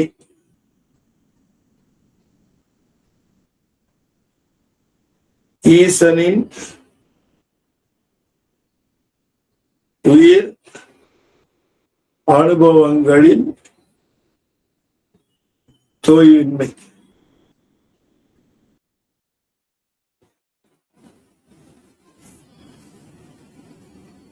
உயிரை செலுத்தினாலும்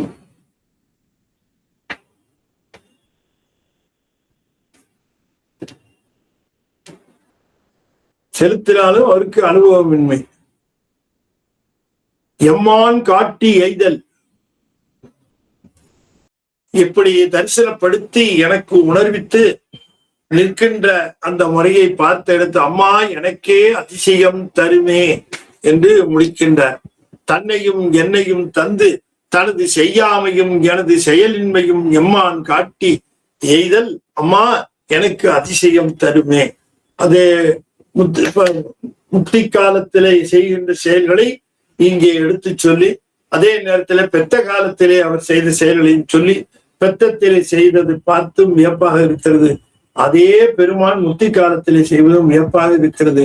ஆன்மாவானது பெத்த காலத்திலே அனுபவம் பெற வேண்டும் என்பதற்காக அதனை செலுத்துகின்ற விதமும், ஆன்மா பக்குவம் பெற்ற விடத்து அது புத்தி இன்பத்தை அனுபவிக்க வேண்டும் என்கிற நிலையிலே அதை வைத்திருக்கின்ற நிலையும், இந்த இரண்டு நிலைகளையும் இந்த அகவலிலே சொல்லி இருக்கின்றார். பெத்தத்திலே உயிரை செலுத்துகின்ற பொழுது அந்த உயிரானது தன்னுடைய விருப்புகளின்படி நின்று செய்வதனாலே தன்னையே முன்னிலைப்படுத்தி கொண்டு இருக்கும். தான் அடிமை இல்லை என்று சொல்லுகிற பொழுது அது செய்கின்ற செயல்களுக்கெல்லாம் அதனுடைய வினைப்பயன்களை அதற்கே ஊட்ட வேண்டும். ஆனால் நான் அடிமை என்று சொன்ன பிறகோ நான் என்னுடைய ஆற்றல் இல்லை, எனக்கு எதுவும் தெரியாது, என்னால் எதுவும் செய்வதில்லை, எல்லாவற்றையும் தேவரீர் கருணை கொண்டு ஆற்றல் தந்தை செய்விக்கின்றீர் என்று கருதுகிற பொழுது அந்த ஆகாமியம் நமக்கு விளைவதில்லை, நம்முடைய வினைகள் நமக்கு வருவதில்லை. இதுதான் முத்தி காலத்திலே இந்த குருவானவர் ஆன்மாவை ஆட்கொள்ளுகின்ற அந்த திறம் என்று அதனை குறிப்பிடுகின்றார். இது இந்த அகவல்பாவிலே இது நமக்கு செய்திகளாக தெரிவித்தது.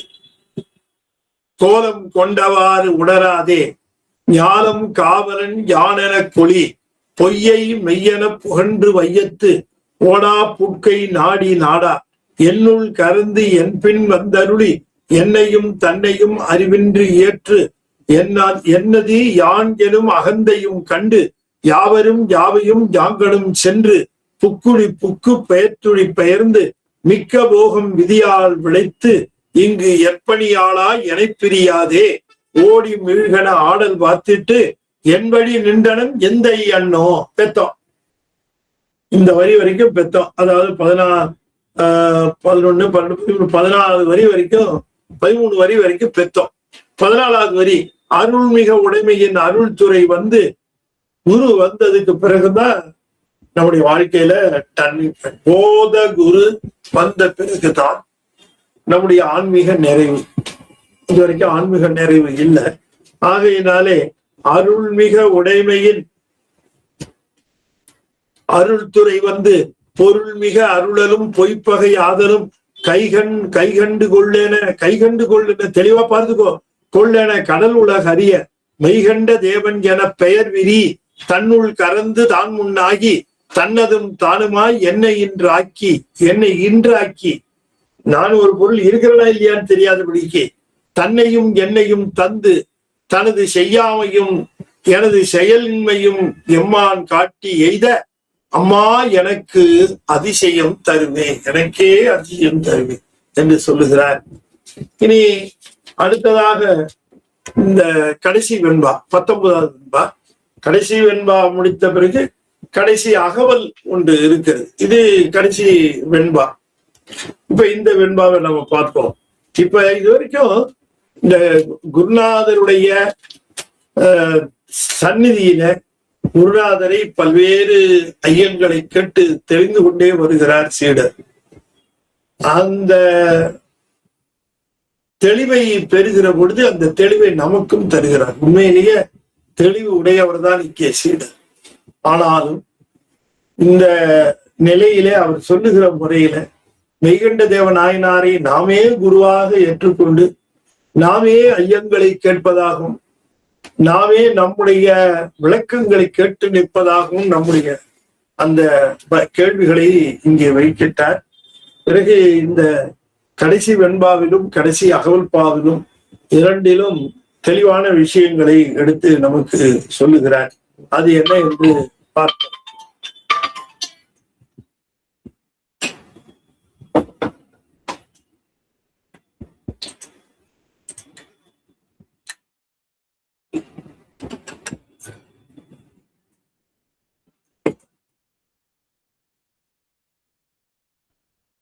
நேரிசை வெண்பா.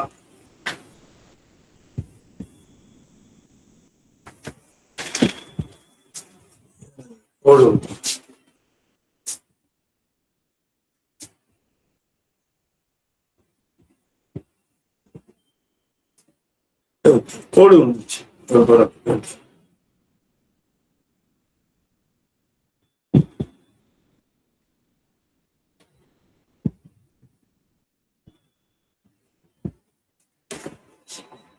தர்மா தர்ம தலை நின்றாழ்வேனை கருமா கடல் விடமுன் கண்ட பெருமான் திருவெண்ணை நல்லூர் சேதவனத்தான் உருவென்ன வந்து எடுத்தான் முற்று. தர்மா தர்மம்னா தர்ம அதர்ம அப்படின்னு பிரிச்சுக்கணும். இந்த வெண்பாவை எழுதி விடுறேன். பாடல்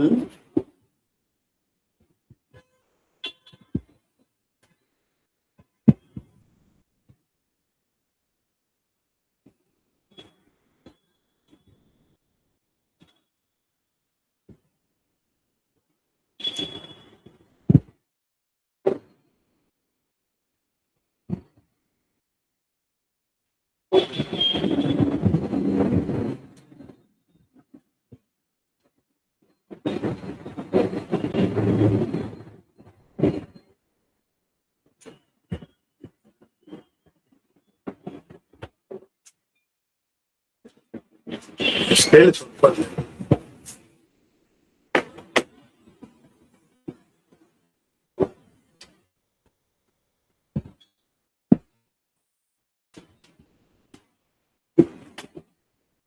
தர்ம அதர்ம தலை நின்று ஆழ்வேனை என்று சொல்லுகிற பொழுது, தர்மம் அதர்மம் என்று சொல்வது புண்ணிய பாவம். இந்த புண்ணிய பாவங்களை தொடர்ந்து செய்து நம்ம அப்படி பிரிச்சு செய்யறது இல்லை. நமக்கு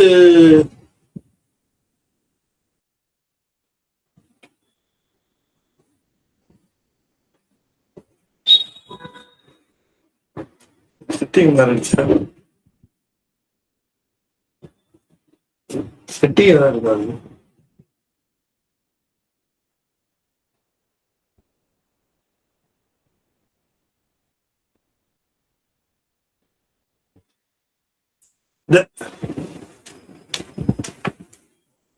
தர்மம் அதர்மம் தலை நின்று ஆழ்வேனை.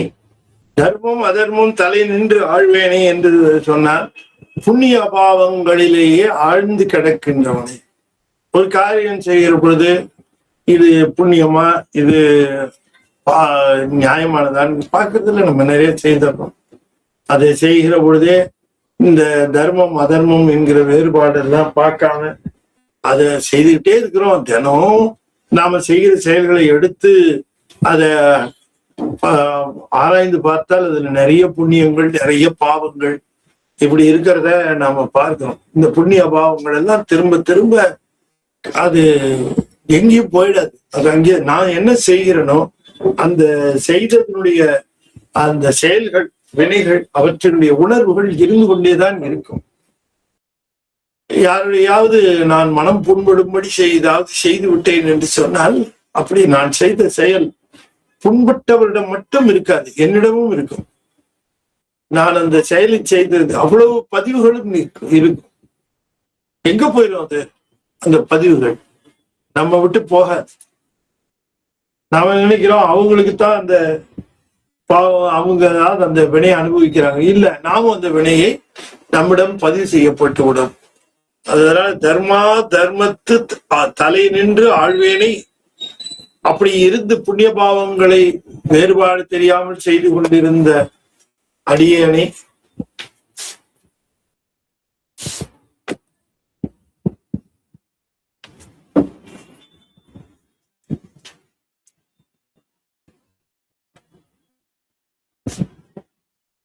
பாடல் 19 நேரிசை வெண்பம்.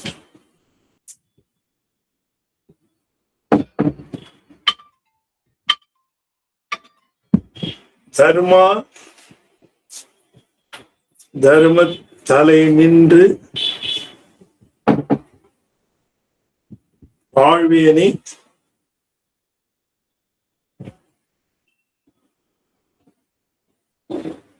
கருமா கடல் விடம் உன் கண்ட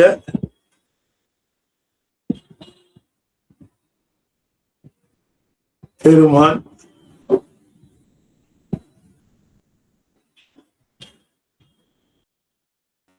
திரு வெண்ணை நல்லூர்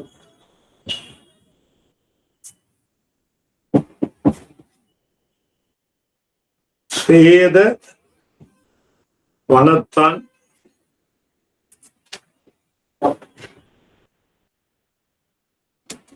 ஊரு என்ன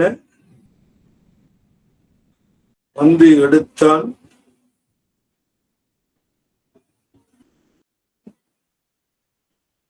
உற்று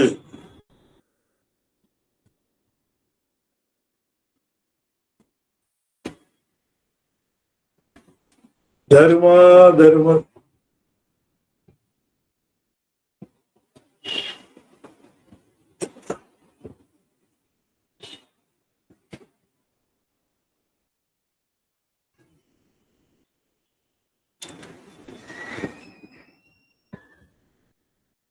தர்மம்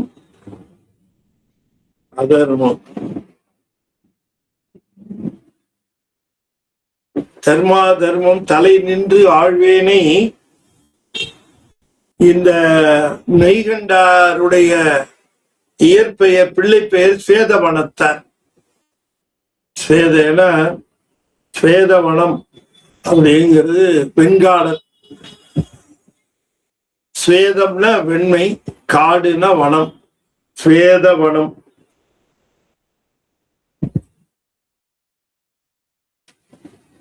வெண்காடு. திருவெண்காட்டு ஈசனுக்கு ஸ்வேதவனேஸ்வரர்னு பேரு. அந்த பேரைத்தான் அந்த குழந்தைக்கு வச்சாங்க. ஏன்னா திருவெண்காட்டு அந்த பதிகத்தினால தானே இல்லையா பிறந்தார். பிள்ளையினோடு உள்ள நினைவாயினவே வரம் பெறுவர், பேயடையா பிரிவேதும் பிள்ளையினோடு உள்ள நினைவாயினவே வரம் பெறுவர்னு அவர் போய் அந்த குழந்தை பேர் பெற்ற திருப்பெண்ணாகடத்துல. ஆகையினாலே அந்த பெருமானுடைய பெயர் தான் அவர் இயற்பெயர், வேதவனத்தார்னு பேரு. அதை இங்க குறிப்பிடுகிற திருவண்ணையநல்லூர். அவரு அங்க இருந்தாலும் இங்கதான் திருவண்ணையநல்லூர்ல தான் வந்தார், வளர்ந்தார். திருவண்ணையநல்லூருடைய ஸ்வேதவனத்தார் அவரு யாரு அப்படின்னு கேட்டா, இந்த கடல்ல இருந்து விடம் வந்தது இல்லையா, பெரிய கடல். அது என்ன கடல் அப்படின்னு கேட்டா கருமா கடல். கருமை மிக்கதும் பெருமை மிக்கதுமான பெருங்கடலாக விளங்கக்கூடிய பார்க்கடலிலே விடம், ஆலகால விடம் தோன்றிய பொழுது அதை உண்டானே, அந்த உண்ட கண்டத்தை உடைய பெருமான் இங்க திருவண்ணைநல்லூர்ல ஸ்வேதவனத்தாராக வந்தார். எதுக்கு வந்தார் அப்படின்னு கேட்டா, என்னை ஊழிப்பதற்காக வந்தார். நான் யாரு அப்படின்னு கேட்டா, நான் தர்ம அதர்மம் பண்ணி கிடந்து பிறப்பு சூழலிலே சிக்கி தவித்து கிடக்கின்ற நான், என்னை ஊழிப்பதற்காக இறைவன் வர வேண்டும் என்று கருதிய பொழுது ஒரு மானுட வடிவம் எடுத்துக்கொள்ள வேண்டும் என்பதற்காக திருவண்ணைநல்லூருக்கு வந்து ஸ்வேதவனத்தான்கிற ஒரு பேரை வச்சுக்கிட்டு எனக்கு குருவா வந்து என்னை இந்த பிறவி குடியிலிருந்து எடுத்து ஆட்கொண்டான் என்று சொல்லுகிறார். குருநாதர் தன்னை ஆட்கொண்டதை இவ்வாறு குறிப்பிடுகின்றார். தர்ம அதர்ம தலை நின்று ஆழ்வேனை, இந்த புண்ணிய பாவ பிறவிக்கடலிலே ஆழ்ந்து கிடக்கின்ற என்னை கருமா கடல் விடம் உன் கண்ட பெருமான், கருமை மிக்கதும் பெருமை உடையதுமான பார்க்கடலிலே விளைந்த, ஆனா பார்க்கடல் கருமை இல்லைல்ல, அது கருமான்னு எப்படி சொல்லலாம், பார்க்கடல் விளவிலேன்னு தானே இருக்கணும். கருமா கடல் அப்படின்னு சொன்னாரு. பெருமைக்குள்ளது ரைட்டு, மாகடல். அது என்னன்னு கேட்டா, அந்த கடல் பார்க்கடலா இருந்தாலும் இந்த திருமால் போய் படுத்திருக்கிறாருல பாம்பனையில, அவரு கண்ணகரேன்னு இருப்பாரு. அவரு கண்ணகரே இருந்தாலும் பார்க்கடல் இருந்ததுனால அவருடைய ரிஃப்ளெக்ஷன் பட்டு இந்த பார்க்கடல் கரிய கடல் போல தெரிஞ்சுது. அதுதான் கருமா கடல். அவ்வளவுதான், வேற ஒண்ணும் இல்லை. அப்படி கருமா கடல் விடமுன் கண்ட பெருமான் யாரு? அவர் எங்க வந்தாரு? திருவண்ணைநல்லூர் ஸ்வேதவனத்தான் உருவென்ன அப்படி ஒரு பேர் வச்சுக்கிட்டு ஒரு உடம்பை எடுத்துக்கொண்டு வந்து, உருவெடுத்துக்கொண்டு வந்து உற்று என்னை பொருந்தி எடுத்தான். என்ன வந்து உற்று எடுத்தான், என்னை பொருந்தி என்னை இந்த பிறவி குடியில் இருந்து எடுத்தான், என்னை ஆட்கொண்டார். குருநாதர் வந்தாதான் பிறப்பு குழியிலிருந்து விடுவிப்பார் என்ற அந்த செய்தியை சொல்லுகிறார். ஆகையினாலே இந்த நேரிசை வெண்பாவில பிறவி குழியிலிருந்து விடுவிப்பவர் போதகுரு, அது ரொம்ப முக்கியம். திருவண்ணைநல்லூர் ஸ்வேதவனத்தான் என்ன வந்து அந்த திருமேனி கொண்டு வந்தார். வெண்ணைநல்லூர்ல இருக்கிற பொழுதுதான் அருணந்தி சிவாச்சாரியார் அவரை பார்க்க வருகிறார். வெண்ணைநல்லூர்ல பார்க்க வருகிற பொழுது அவரை பார்க்கணும்னு வரல, அவர் தன்னை பார்க்க வருவாருன்னு வந்தார்.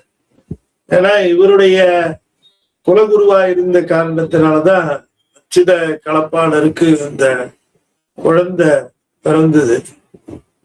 ஆகையினாலே தன்னுடைய சீடனுடைய குழந்தை தன்னை பார்த்து வந்து ஆசீர்வாதம் பெற்றுக் கொள்ளுன்னு நினைத்தார். அது வரல. இவர் எல்லாரும் நம்மளை பார்க்க வராங்க, இது வரமாட்டேங்குத, இது என்னது அப்படின்னுட்டு இவர் பார்க்க போனார். அதான் இது உபதேசம் பண்ணிட்டு இருக்கு. அது அது 2.5 வயசுல எல்லாம் கேட்டுட்டு இருக்கிறாங்க. பக்குவ அன்மக்கள் தானே கேட்பாங்க. உயர்ந்த விஷயம் சொல்றேன். யார் வந்து கேட்பார்? பக்குவ அன்மக்கள். சினிமா பத்தி பேசுறோம், திரைப்படம் பத்தி பேசுறோம், நிறைய பேர் வருவாங்க. எந்த விஷயத்துக்கு அந்த விஷயத்துக்கு பக்குவம் தேவையில்லை, அதுக்கே நிறைய பேர் அது வந்துருவாங்க. ஒரு போத குரு வந்தா எங்க கூட்டம் வருமா அவரை பாக்கிறதுக்கு? சொல்லுங்க, உத்தரவு. ஆனா அதே நேரத்தில் ஒரு திரைப்பட நடிகரோ ஒரு திரைப்பட நடிகர் தான் எல்லாம் கூட்டம். இயல்பு தானே அது. இப்ப யாருக்கு அந்த பக்குவம் இருந்து சிவத்தினுடைய ஈடுபாடு, சிவத்தை அடைய வேண்டும் என்ற ஆர்வம் இருக்கிறதோ அவர்கள் போத குருவை பார்த்த உடனே விடுதலை பெறுவதற்குரிய வழி கிடைத்து விட்டது என்று கண்ணீர் பெருக்கி நின்று அவர்கள் பார்ப்பார். அந்த போதகுருவுடைய தரிசனமே வினைகளை போக்கும். போதகுருவினுடைய உபதேசம் இந்த பிறவி கடலில் இருந்து விடுவிக்கும். அந்த திருவடியை தாமரைகளை எடுத்து சீடன் தன்னுடைய சிரசிலே சூடிக்கொள்கிற பொழுது சிவானுபவம் கிட்டும்.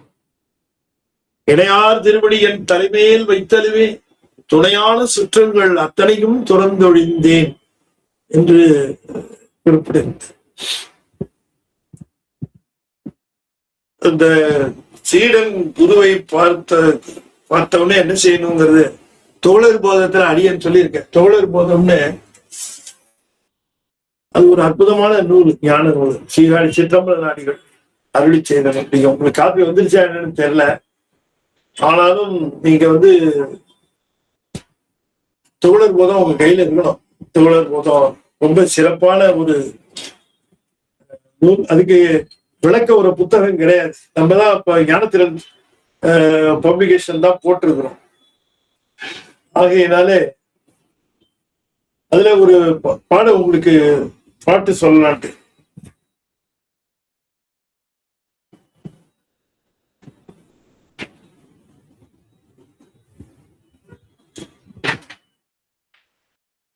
குருவே சிவம் என்றல் என்று சொன்னதோடு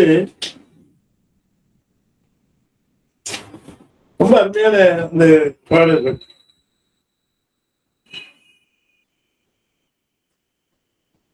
அன்று முதலாகவே ஆறுயிருக்கு ஆறுயிராய் நின்றருளும் தம்பிரான் நீங்காமல் என்றும் கருவாய் பிறப்பை கழற்றினாரோ தாமே குருவாய் அருளாமல் கூறு என்று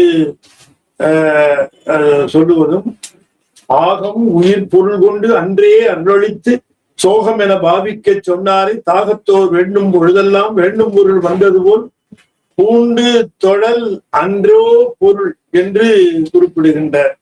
அதை எப்படி இருக்கணுமா?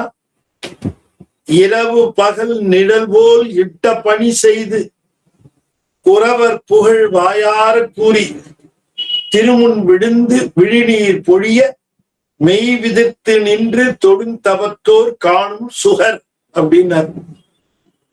அவங்க சுகர்னாரு, அவங்கள பேர் சொல்லுகிற பொழுது அந்த குருநாதரை. அதைத்தான் இங்க செய்கிற நம்ம சாமி. இந்த புத்தகம் துகளர் போதும் ரொம்ப அவசியமா நீங்க இந்த சித்தாந்தம் படிக்கிறவங்க எல்லாம் கையில வச்சிருக்கணும். சிவஞானமா பாடிய எழுதின சிவஞான முனிவர் பாடியத்துல 4-5 இடங்கள்ல இதை மேற்கோள் காட்டுகிற இந்த நூலை. ஒரு அற்புதமான நூல். ஆகையினாலே இதுலயும் சொல்லுகிறார், வந்து இப்படி பிறவிக்கடலிலேயே ஆழ்ந்து கிடக்கிற என்னை அவர் வந்து பொருந்து என்னை அதிலிருந்து மீட்டெடுத்தார் என்று சொல்லிவிட்டு தொடர்ந்து இந்த வெண்பா ஆசிரியப்பாவுன்னு சொல்லுகிறார், நேரிசை ஆசிரியப்பா ராகவன். அதுலேயும் குருநாதனுடைய அந்த பெருமையைத்தான் எடுத்து குறிப்பிடுகின்றார். அது என்னன்னு பார்ப்போம். பாடல் 20 இதான் நிறைவு பாடல்.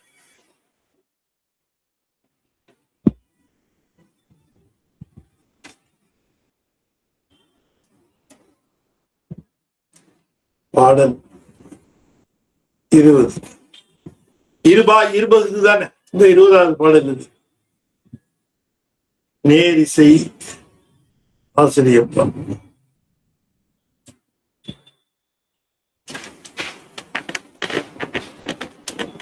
உற்றவர் பெற்றவர் மற்றவை முற்றும் அற்றவர்க்கு அற்றவன் அல்லவர்க்கு அல்லவன்.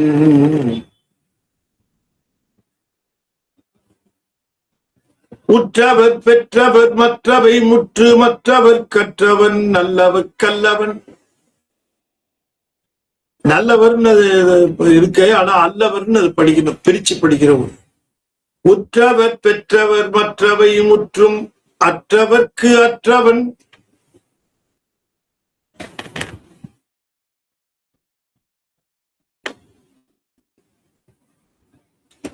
உற்றவர் பெற்றவர் மற்றவை முற்றும் அற்றவர்க்கு அற்றவன் அல்லவர்க்கு அல்லவன்.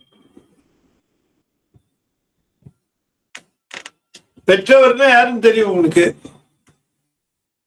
அவங்க பெற்றவர்கள், மற்றவர்கள்லாம் உற்றவர்கள். எல்லா உறவும் பெற்றவர்கள் என்று சொல்லுவது நம்ம இந்த உலகிற்கு தந்தவர்கள் பெற்றவர், மற்றதெல்லாம் உற்ற உறவு.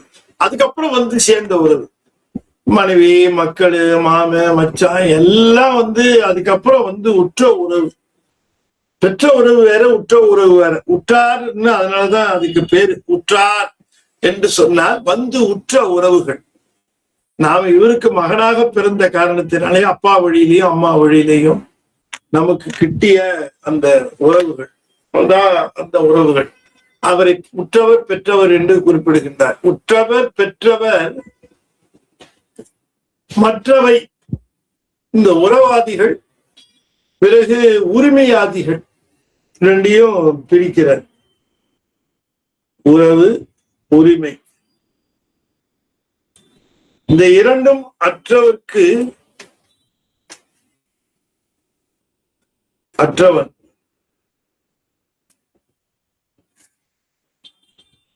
அற்றவன் என்று சொன்னால் பிரிவர நிற்பவன்.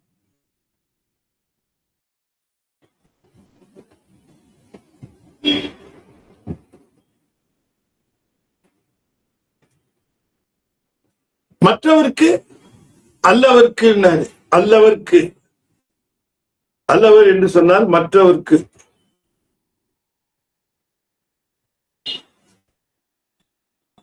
உரியனாகாதவன்.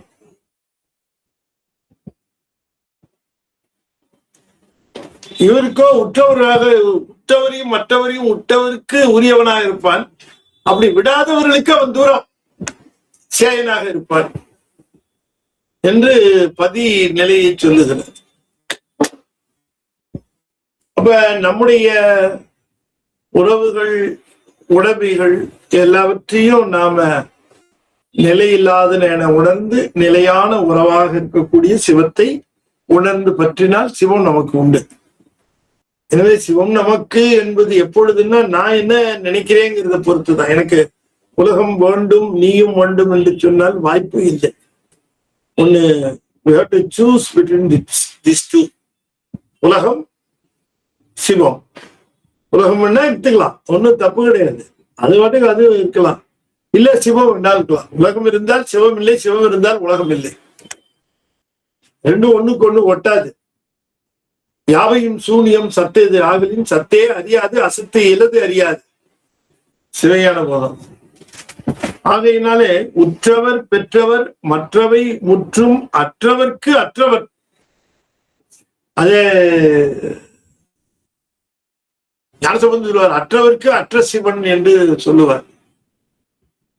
அப்படி அற்றவர்க்கு அற்ற சிவன் அவன், அல்லவர்க்கு அல்லவன். அது அவனுடைய முதல் குணம். இது பதி. இரண்டாவது அவன் அவன் அந்த மாதிரி இல்லவன். அவனுக்கு அந்த மாதிரி இல்லாது.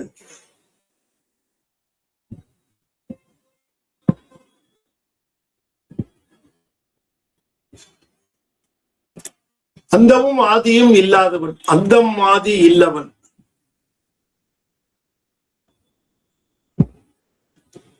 வந்து குருவாக வந்து குறைக்கு மனத்து கொடியேன் பறக்கும் பரப்பை குவித்து நிறுத்தி பிடித்திட்டு இருள் வெளியாகும் அருளினை அறுத்து வந்து புகுதலும் சென்று நீங்களும் இன்றி ஒன்றாய் நின்ற அந்நிலையில் ஒன்றாகாமல் இரண்டாகாமல் ஒன்றும் இரண்டும் இன்றாகாமல் தன்னது பெருமை தாக்காராயினும் என்னது பெருமையெல்லாம் எய்தி தன்னை எனக்கு தருவதை அன்றியும் என்னையும் எனக்கே தந்து தன்னது பேரானந்த பெருங்கடல் அதனுள் ஆரா இன்பம் அளித்த தீரா உள்ளும் புறம்பும் ஒழிவின்றி நின்ற வள்ளன்மை காட்டி மலரடி அருளிய மன்னனெங்கோன் வார்குடல் பெண்ணை வெண்ணை காவலன் மெய்கண்ட தேவ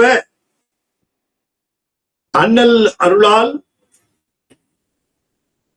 லயத்தன் நன்னிய மலமுதலாயின மாய்க்கும் உலக உயிர்க்கெல்லாம் ஒரு கண்ணே. இதுதான் இந்த அகவர் பார்வை சொல்றது. அப்ப இந்த பெருமான் என்ன செய்கிறார்? ஆதி அந்தம் இல்லாதவன் குறைக்கு மனத்து கொடியேன் பறக்கும் பரப்பை குவித்து. நம்முடைய போதம் எப்படி அறிவு என்று கேட்டால் குரங்கு அறிவு என்று குறிப்பிடுகிறார். குரங்கு அறிவு என்று சொன்னால் ஒன்றிலேயே நிற்காது, தாவி தாவி தாவி ஒன்றை விட்டு ஒன்று பற்றி தெரிந்து கொண்டிருக்கும். அப்படி ஒன்றிலும் தரிப்பில்லாமல் தெரியும் அந்த அறிவை நிறுத்துவார் பெருமான். என்னை என்ன பண்ணுகிறார்?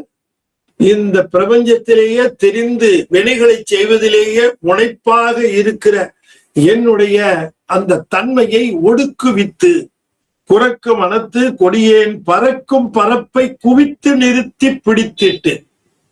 பறக்கும் பரப்பு என்று சொன்னார் எல்லாவற்றிலும் கலந்து நிற்கின்ற அந்த தன்மை, ஒன்றையும் விடாமல் தாவி தாவி திரிகின்ற குறைக்கு மனத்தை இந்த வியாத்தியை ஒடுக்குவித்து தன்னை தன்னுடைய அந்த நிலையில நிறுத்தி பிடிப்பார். குருவிட்ட நிறுத்தி வச்சிருவார். இது எல்லாத்திலையும் சுற்றி திரிஞ்சிட்டு இருக்கு, இப்ப குருவிட்ட நிறுத்திடுவார். ஆகவே பரப்பை நிறுத்தி நிறுத்தி பிடித்திட்டு இருள் வெளியாகும் அந்த நிறுத்திட்டு என்ன செய்வார்? இருள் வெளியாகும் மருளினை அறுத்து. இருள் வெளி ஆகும் மருள், அது என்னன்னு கேட்டா இருள் கேவலம், வெளி சகலம். நாம அதைத்தானே போயிட்டு இருக்கோம். கேவல சகலத்திலே தெரிந்து நினைப்பு மறப்பு, இரவு பகல், கேவல சகலம், இதெல்லாம் ஒரே பொருள் தான். நினைப்பு மறப்பு.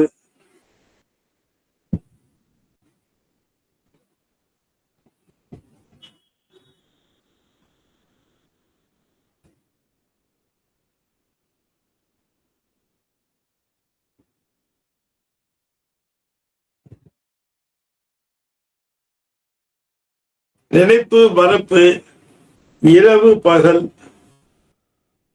இரவு பகல் சங்கீதம் லாப்பகலற்ற இடத்தே இருக்கை எளிதல்லவே. இரவு பகல் என்பதை நான் அறியேன் அப்படின்னு சுவாமியும் சொல்லுகிறார், மணிவாசகரும் சொல்லுகிறார்.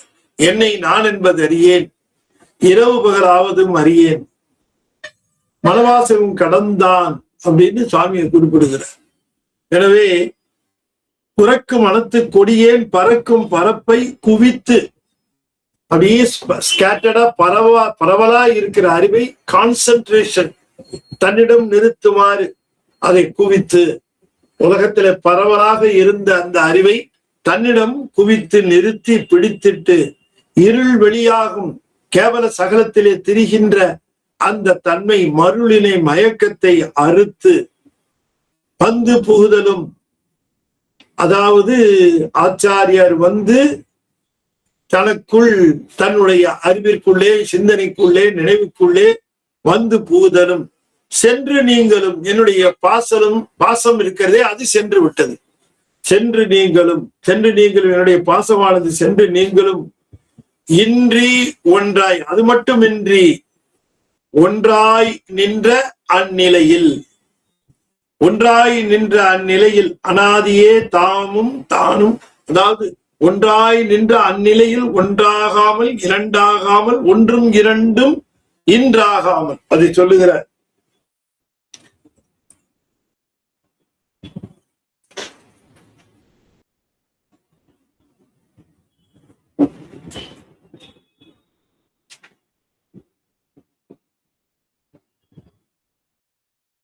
ஒன்றாய் நின்ற அந்நிலையில்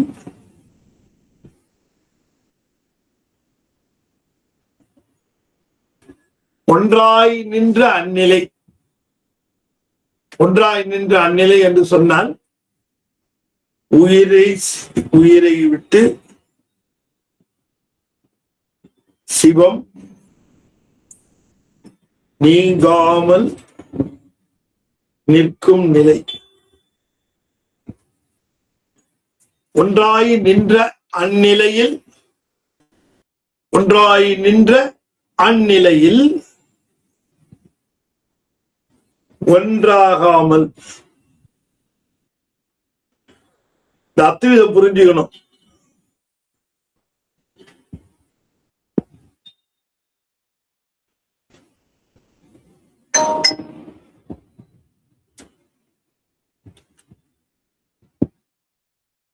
ஒன்றாகாமல் இரண்டாகாமல்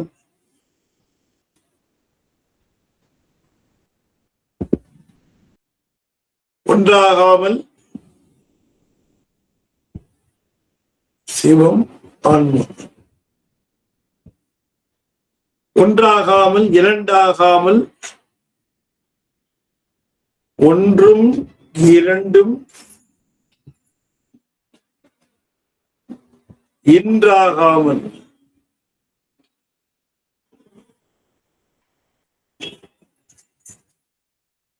ஒண்ணும் இல்ல, ரெண்டு சேர்ந்துருச்சா ஒன்னாயிடுச்சா இல்ல, ரெண்டு தனித்தனியா இருக்கா இல்ல. அப்ப ஒன்று ரெண்டுன்னு சொல்றதுக்கு இல்லாமல் இன்றாகாமல் ஒன்றும் இரண்டும். அப்ப ஒண்ணு இல்லையா, ஒண்ணுதான். இரண்டு இல்லையா, ரெண்டு தான். என்னங்க, ஒன்னா இல்ல, ரெண்டா இல்ல. இப்ப ஒண்ணு இல்லையா இல்ல, ரெண்டு இல்லையா இல்ல, இப்படி இருக்குங்கிற. அப்படின்னா என்ன அர்த்தம் அப்படின்னு கேட்டா, இரண்டும் பிரிப்பற்ற நிலையில் இருந்தாலும் இரண்டாகவே இருக்கிறது. அதுதான் இரண்டும் பிரிப்பற்ற நிலையில் இருந்தாலும்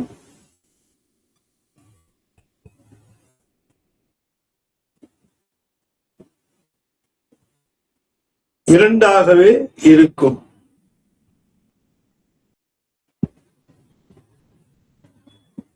இப்ப ஆனந்தம் வழங்கும் நிலை,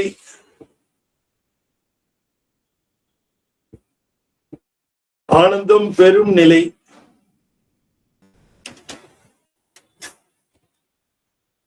இது இரண்டாய் இருந்தால்தான் சாத்தியம்.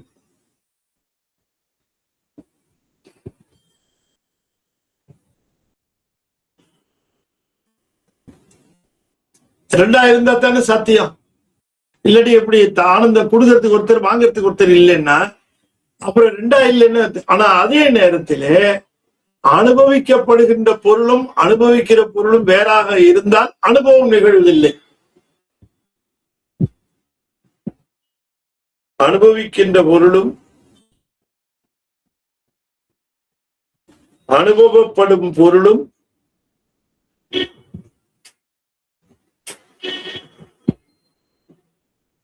வேறாக இருப்பின் அனுபவம் நிகழ்வதில்லை.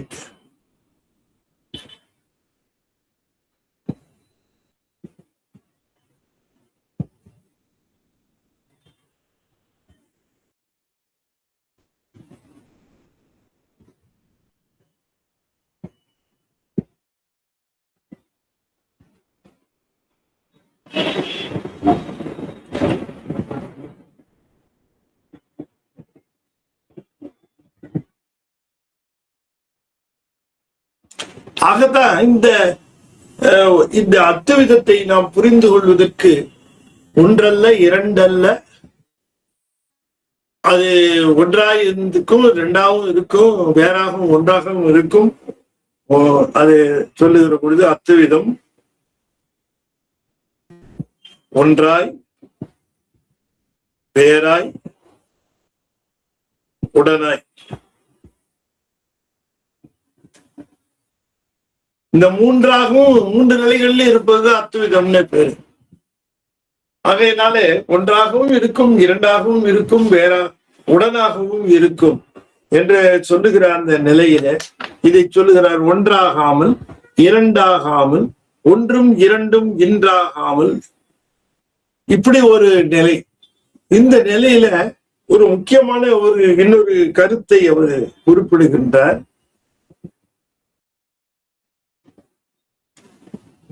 தன்னது பெருமை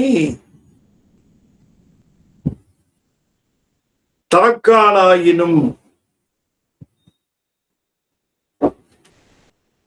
தன்னது பெருமை தாக்கானாயினும் அது என்ன அப்படின்னு கேட்டா, இந்த ஆனந்தம் வழங்குகிற நிலையில சிவத்திடம்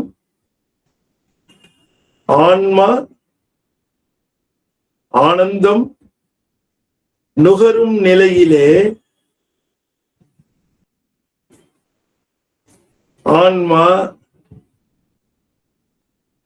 சிவமாகி விடுவதில்லை.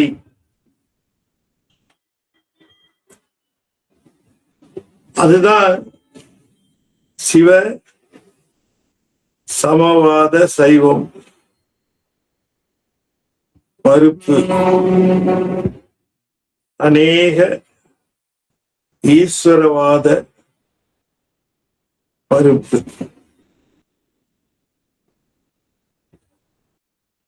அந்த குணம், அந்த இப்ப ஐந்தொழில் புரிகிற தன்மை இதுக்கு வந்துருமா? வராது. ஒரு உயிரை அது மலம் போக்க முடியுமா? முடியாது. ஒரு உயிரை மலத்தை போக்க முடியாது. குருநாதர் சீடருடைய மலத்தை போக்குகிற பொழுது குருநாதர் என்கிற ஆன்மா செய்யலாத, குருநாதருடைய ஆன்மாவை இடமாக கொண்ட சிவம் செய்கிறது. அதனாலதான் குருவை சிவமாக கருத வேண்டும் என்று சொல்லுவது. குருநாதர் செய்கிறார் என்று சொல்லுகிற பொழுது குருநாதர் என்கிற ஆன்மா இந்த ஆன்மாவை செய்கிறதுன்னு நினைத்தோம்னா தப்பு பண்றோம், அங்க அடிபட்டு போயிடும். ஒரு ஆன்மாவுக்கு அந்த வல்லமை கிடையாது. அது சிவமே ஆனாலும் கூட அது சிவத்தினுடைய தன்மைகளை பெற்றுவிடும். அதனாலதான் நாம அருளால் ஐந்தொழில் பண்ணுவதற்கான அந்த நிலைகள் ஆன்மாவுக்கு கிடையாது. அது அதோட வேலையும் கிடையாது. ஆனந்த அனுபவிக்கும், அவ்வளவுதான். சிவத்துக்கு என்னைக்கும் சமானமாக முடியாது. இது அறிவித்தால் அறிவதும் உடல் அறிந்தால் அறிவதுமான உயிரே அறிவுதான். ஆகையினாலே குருநாதர் நமக்கு அருள் செய்தார் என்றால் குருநாதனுடைய ஆன்மா இந்த ஆன்மாவை கடைத்தேற்றியது என்று சொல்ல முடியாது. இந்த ஆன்மாவை இடமாக கொண்டு சிவம் செய்தது அந்த வேலையை. நமக்கு ஒரு நன்மை செய்ய பெறுகிறது என்று சொன்னால் சிவம் எப்படி செய்யும்? ஒரு ஆன்மாவை சார்ந்திருந்து செய்யும்.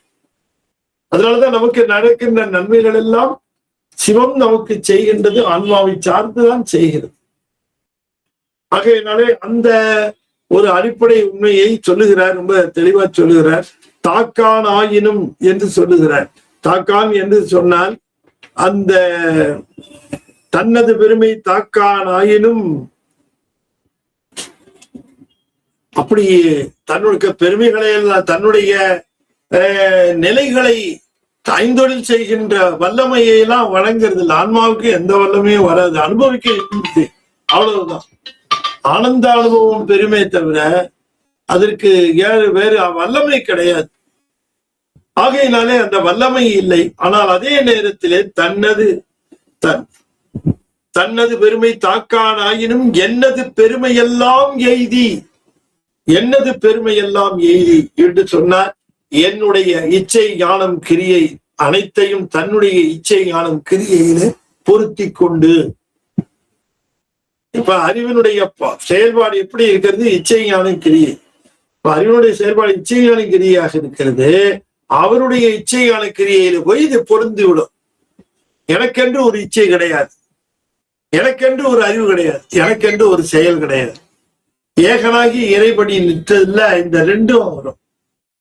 இச்சை மட்டும் இருக்காது, ஞானமும் கிரியையும் மட்டும் நிற்கும். கடைசியில காணும் கண்ணுக்கு காட்டு உளம்போர் காணும் உள்ளத்தை கண்டு காட்டலின்னு சொல்லுகிற அந்த 11வது நூற்பாவுல இச்சைகள் சேர்ந்துடும். எனவே ஞானமும் கிரியையும் இருக்கிற அருள் நிலை, இச்சை ஞான கிரியை மூன்றும் இருக்கக்கூடிய ஆனந்த நிலை.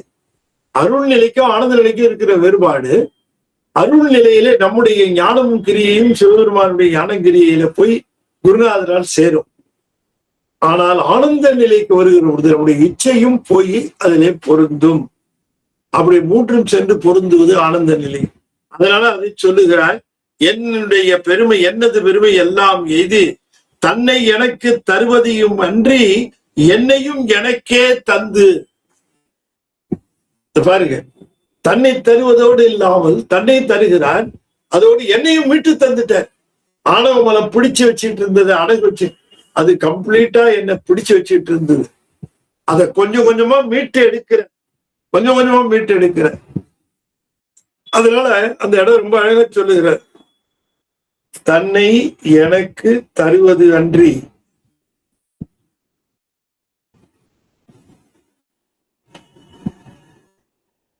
தன்னை எனக்கு தருவதை அன்றியும் என்னையும் எனக்கே தந்து.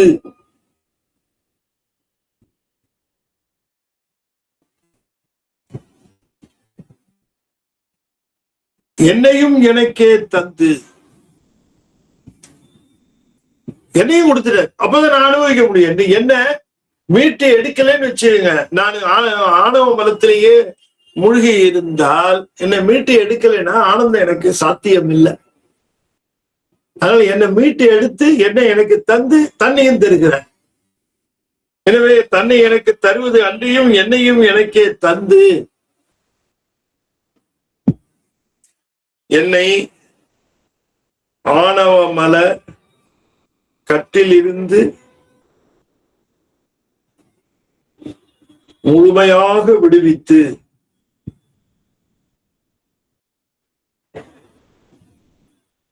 அப்படி முழுமையாக விடுவித்த காரணத்தினாலேதான் பேரானந்த பெருங்கடல் அதனுள் ஆறா இன்பம் அளித்த தீரா. இப்ப ஆனந்தம் எப்ப அடைய முடியும் என்று கேட்டால், இந்த ஆணவ மலத்தின் பிடியிலிருந்து விடுபட்டாலே ஒழிய நமக்கு ஆனந்தம் கிட்டும். நோயின் பிடியில இருக்கிற பொழுது நமக்கு இன்பம் கிட்டுமா? சொல்லுங்க பார்க்கலாம். உணவின் இன்பம் நாம் தீராத வயிற்று வழியிலே இருக்கிற பொழுது கிட்டுமா?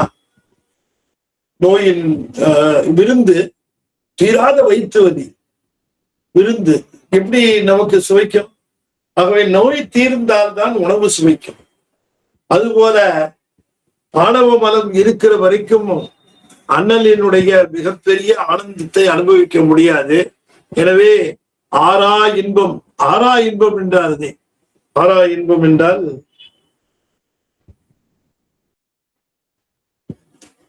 தெவிட்டாத இன்பம். மித்ததெல்லாம் சலிச்சிடும், இது தெவிட்டாது. அப்படி ஆறா இன்பம், ஆறா அமுதே அளவிலா பெம்மானே என்று மணிவாசகரும் சொல்லுவார். எனவே ஆறா இன்பம் அளித்த தீரா, அந்த இன்பத்தை தந்த தீரார் அப்படின்னு சொல்லலாம். வீரனே வீரனே அப்படின்னு சொல்லலாம்.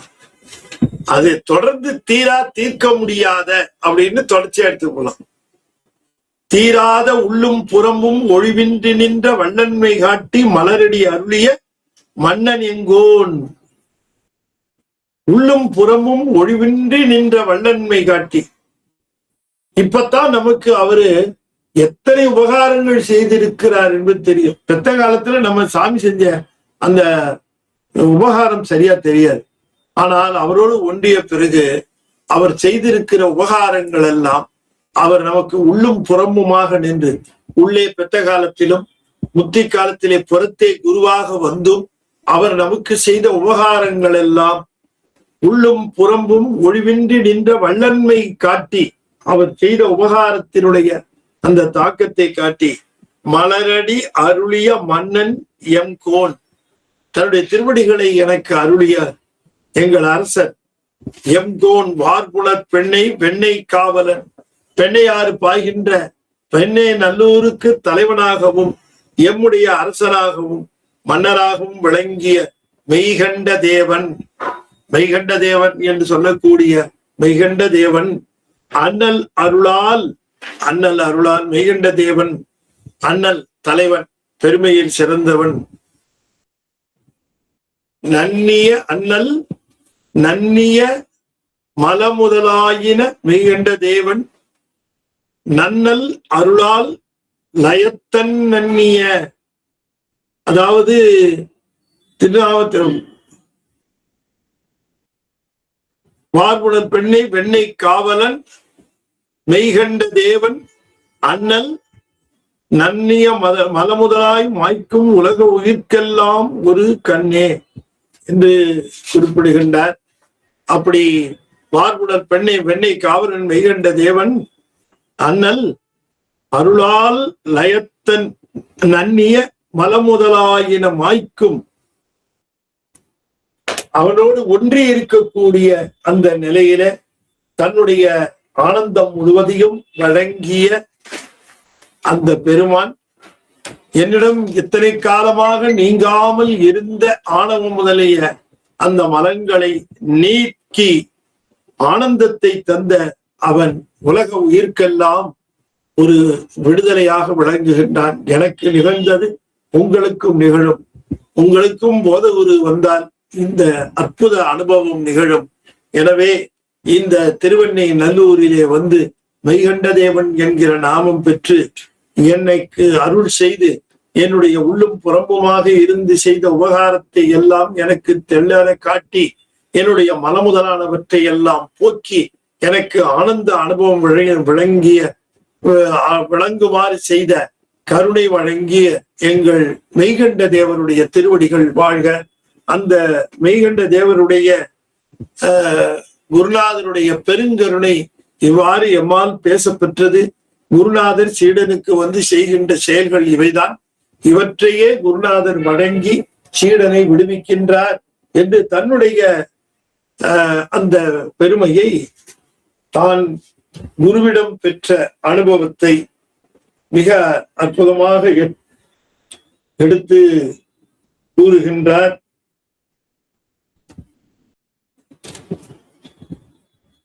ஆகவே அப்படி ஒன்றுபட்டவனே லயத்தன் என்று சொல்லுகிறார். லயமானவன், லயம்னா ஒன்றுபடுதல், அந்த ஒரே நிலையில் இருத்தல். அப்படி இருக்கிற அந்த பெருமான் நமக்கு நன்னிய மலமுதலாயின மாய்க்கும் உலக உயிர்க்கெல்லாம் ஒரு கண்ணே என்று குறிப்பிடுகின்றார். இது எல்லா உயிருக்கும் அவர் குருநாதர். எனக்கு ஒரு குருநாதராக இருந்தார். ஆனாலும் கூட மெய்கண்ட தேவனாயினார் எல்லா உயிர்களுக்கும் ஒரு குருவாக வந்தார். அதனாலதான் அவர் சிவஞான போதம் என்ற நூல் அருளி செய்தார். அந்த நூலையே உபதேசமாக எடுத்துக்கொண்டு அவருடைய பொன்னால் திருவடிகளை பற்றி கொண்டு நாம் நம்முடைய வினைகளை அறுப்பதற்கும் வாய்ப்பு உண்டு என்கிற செய்தியையும் அவர் சொல்லுகிறார் என்று சொல்லி இந்த இருபகுதி நூலை நாம் நிறைவு செய்கின்றோம். இது போன தடவை நடந்த தேர்வு தயாரா இருக்குது. அந்த தேர்வு உங்களுக்கு, அந்த தேர்வு இந்த வகுப்பு முடிந்த உடனேயே அந்த தேர்வானது உங்களுக்கு வெளியிடப்படும். அந்த தேர்வை எழுதுங்க. இனி அடுத்ததா நாம திருவதிகை மணவாசகம் கடந்தார் அருளி செய்த உண்மை விளக்கம் என்ற நூலை அடுத்த வகுப்பிலே நாம் சிந்திக்கிறோம். நம்முடைய அடுத்த வகுப்பு 29 நம்முடைய அடுத்த வகுப்பு. நமக்கு ஒரு 2 வகுப்புகள் குறைவா இருக்கு. அதை நாம நேர் செய்வதற்காக 29ஆம் தேதி ஒரு வகுப்பு வைத்துக் கொள்ளலாம். உங்களுக்கு கோஆர்டினேட்டர் விவரத்தை எல்லாம் உங்களுக்கு அனுப்புவாங்க. உங்களுக்கு இருக்கக்கூடிய சந்தேகங்களையும் நீங்கள் கேட்டுக்கொள்ளலாம். அடுத்தது உண்மை விளக்கம். இப்ப இந்த இருபகுதியில இந்த குருநாதரிடம் கேட்ட கேள்விகளாக வெண்பாவிலும் அகவற்பாவிலுமாக குருநாதர் கேட்ட கேள்விகளை எல்லாம் தொகுத்து நான் தருகிறேன். அது ஒரு தனி இதா தருகிறேன். மொத்தம் எத்தனை கேள்வி கேட்டிருக்கார் அப்படின்னு கேள்விகளை மட்டும்தான் தருவேன். இந்த கேள்விகளை தான் இவர் கேட்டிருக்கார். அந்த கேள்விகளை எல்லாத்தையும் தொகுத்து உங்களுக்கு நான் கொடுத்துட்றேன். அதை நீங்க ஒரு தடவை அந்த கேள்விகளை எல்லாவற்றையும் பார்த்து கொண்டே வந்தார் உங்களுக்கு இதெல்லாம் தான் கேள்வி கேட்கப்பட்டது, இந்த கேள்விகளுக்குத்தான் பதில்கள் தரப்பட்டு இருக்கின்றன என்று உங்களுக்கு தெரிஞ்சிடும். ஆகையினாலே அதை ஒரு பட்டியல் போட்டு அடுத்த வகுப்புக்குள்ளாக உங்களுக்கு நோட்ஸ் கொடுத்துட்றேன் அந்த கேள்விகளை. அந்த கேள்விகளுக்கு முடிந்தால் ஒரு வரியிலோ 2 வரியிலோ குறிப்பு தருகிற பாயிண்ட், அதை வச்சு நீங்க விரித்து பதிலையும் தெரிந்து கொள்ளலாம். எனவே அதை நான் அடுத்த வகுப்பிற்குள்ளாக உங்களுக்கு அதை தந்து விடுவேன். அதை நீங்க ஒரு ரெடி ரெக்கனர் மாதிரி, கைடு புக் மாதிரி நீங்க அதை வைத்துக் கொள்ளலாம். அதை உங்களுக்கு தருகிறேன். இருபாய்பகுதி அற்புதமான நூல். இருபாய்பகுதி பல ஐயங்கள், அந்த ஐயங்களை எல்லாம் நீங்க இப்ப படித்தீர்கள்னாலே உங்களுக்கு பல விஷயங்கள் ஞாபகத்துக்கு வந்துடும். எப்படி எல்லாம் கேட்டார், என்ன பதில் சொன்னார்னு ஞாபகத்துக்கு வரும். இதுல பெரும்பான்மை சீடர்கள், நம்முடைய அன்பர்கள் எல்லாம் சிவஞான போதம் கேட்டவங்க, சிவஞான சித்தியார் கேட்டவங்க, சிவபிரகாசம் படித்தவங்க அவர்கள் இருப்பாங்க. அவங்களுக்கெல்லாம் இது கொஞ்சம் தெளிவாக அது புரியும். அப்பயே இல்லைன்னா கூட நான் குறிப்பு தருகிறேன். இந்த குறிப்பை வச்சு நீங்க அதை உணர்ந்துக்கலாம். நீங்க நான் என்னுடைய விளக்க உரையெல்லாம் ஆடியோவாகவும் இருக்கு, அந்த லிங்க் இருக்கு. ஒருவேளை உங்களுக்கு அந்த லிங்க்ல ஏதாவது பிரச்சனை இருக்கு, கிடைக்கலன்னா நீங்க ஜெயப்பிரியா மேடத்தை கான்டாக்ட் பண்ணி, அவங்க கோஆர்டினேட்டர்கிட்ட கான்டாக்ட் பண்ணி அந்த லிங்கை திரும்ப வாங்கிக்கோங்க. அதை ஓபன் பண்ணீங்கனாலே அதுல பதில் இருக்கும். நம்ம டிஸ்கஸ் பண்ணியிருப்போம். நம்ம டிஸ்கஸ் பண்ணதுல இருந்து தான் அந்த கேள்விகள்லாம் இருக்கும். இந்த கேள்விகளையும் அதையும் தொகுத்து தருகிறேன் அடுத்த வகுப்புல. நீங்க அதை வச்சுக்கோங்க. அதுவே உங்களுக்கு இருபார்வதற்கு சிறந்த ஒரு கைடாக இருக்கு என்று சொல்லி இந்த அளவிலே நாம் நிறைவு செய்யும் முகமாக நம்முடைய ஞானத்திரள் வெளியீடான சுந்தரர் தேவாரம், அது உங்களுக்கு தெரியும். இது மிக விரைவாக மக்கள், அது வரலாற்று முறையில இருக்கிறது. நீங்க வாங்கி வைத்துக் கொள்ளுங்க. அதுக்கப்புறம் உங்களுக்கு எப்ப நேரம் கிடைக்குமோ படிக்கலாம். ஒவ்வொரு பதிகமாக நீங்கள் படித்துக் கொண்டே வரலாம். அதுல வரிசைய வரலாறோடையே வந்துள்ளான். பொழிப்புரை இருக்கு, நுட்ப குறிப்புரை எழுதியிருக்கேன் சிறப்பா. அதுதான் அதுல என்ன நுட்பம் இருக்கிறதுன்னு எழுதியிருக்கேன். அதே போல துகளர் போதம் நடுவுல கூட நான் உங்களுக்கு சொன்னேன். அந்த நூலையும் நீங்க வாங்கி கொள்ளுங்கன்னு சொல்லி, நீங்கள்லாம் தவம் செய்தவர்கள், பேறு பெற்றவர்கள். அதனாலதான் நாம இந்த சித்தாந்த நூல்களை பற்றி சிந்தித்து குருவையும் சிவபெருமானையும் நாம் சிந்திக்கிற பேரு நமக்கு கிடைத்திருக்கிறது. எனவே திருவருளுக்கு நன்றி சொல்லி நாம் மீண்டும் வருகிற 29ஆம் தேதி கடைசி ஞாயிற்றுக்கிழமை நாம் சந்தித்து உண்மை விளக்கம் என்கிற அந்த பகுதியை தொடர்வோம். அதற்கு முன்பாகவே உங்களுக்கு இருபாய்பகுதி நோட்ஸ் கிடைச்சிடும், பெற்றுக்கொள்ளவும் என்று சொல்லி இப்பொழுது 5 எழுத்தை 5 முறை ஓதுவேன். அன்பர்கள் தொடர்ந்து ஓத வேண்டும் என்று திருவடி பணிந்து வேண்டிக் கொள்வேன். திருச்சிற்றம். ஓம் நமச்சிவாய, ஓம் நமச்சிவாய, ஓம் நமச்சிவாய, ஓம் நமச்சிவாய, ஓம் நமச்சிவாய. திருச்சிற்றம்பலம். தென்னாடுடைய சிவனையை போற்றி, என் நாட்டவர்க்கும் இறைவா போற்றி. வெற்றிவேல் முருகனுக்கு அரோகரா. திருச்சிற்றம்பலம்.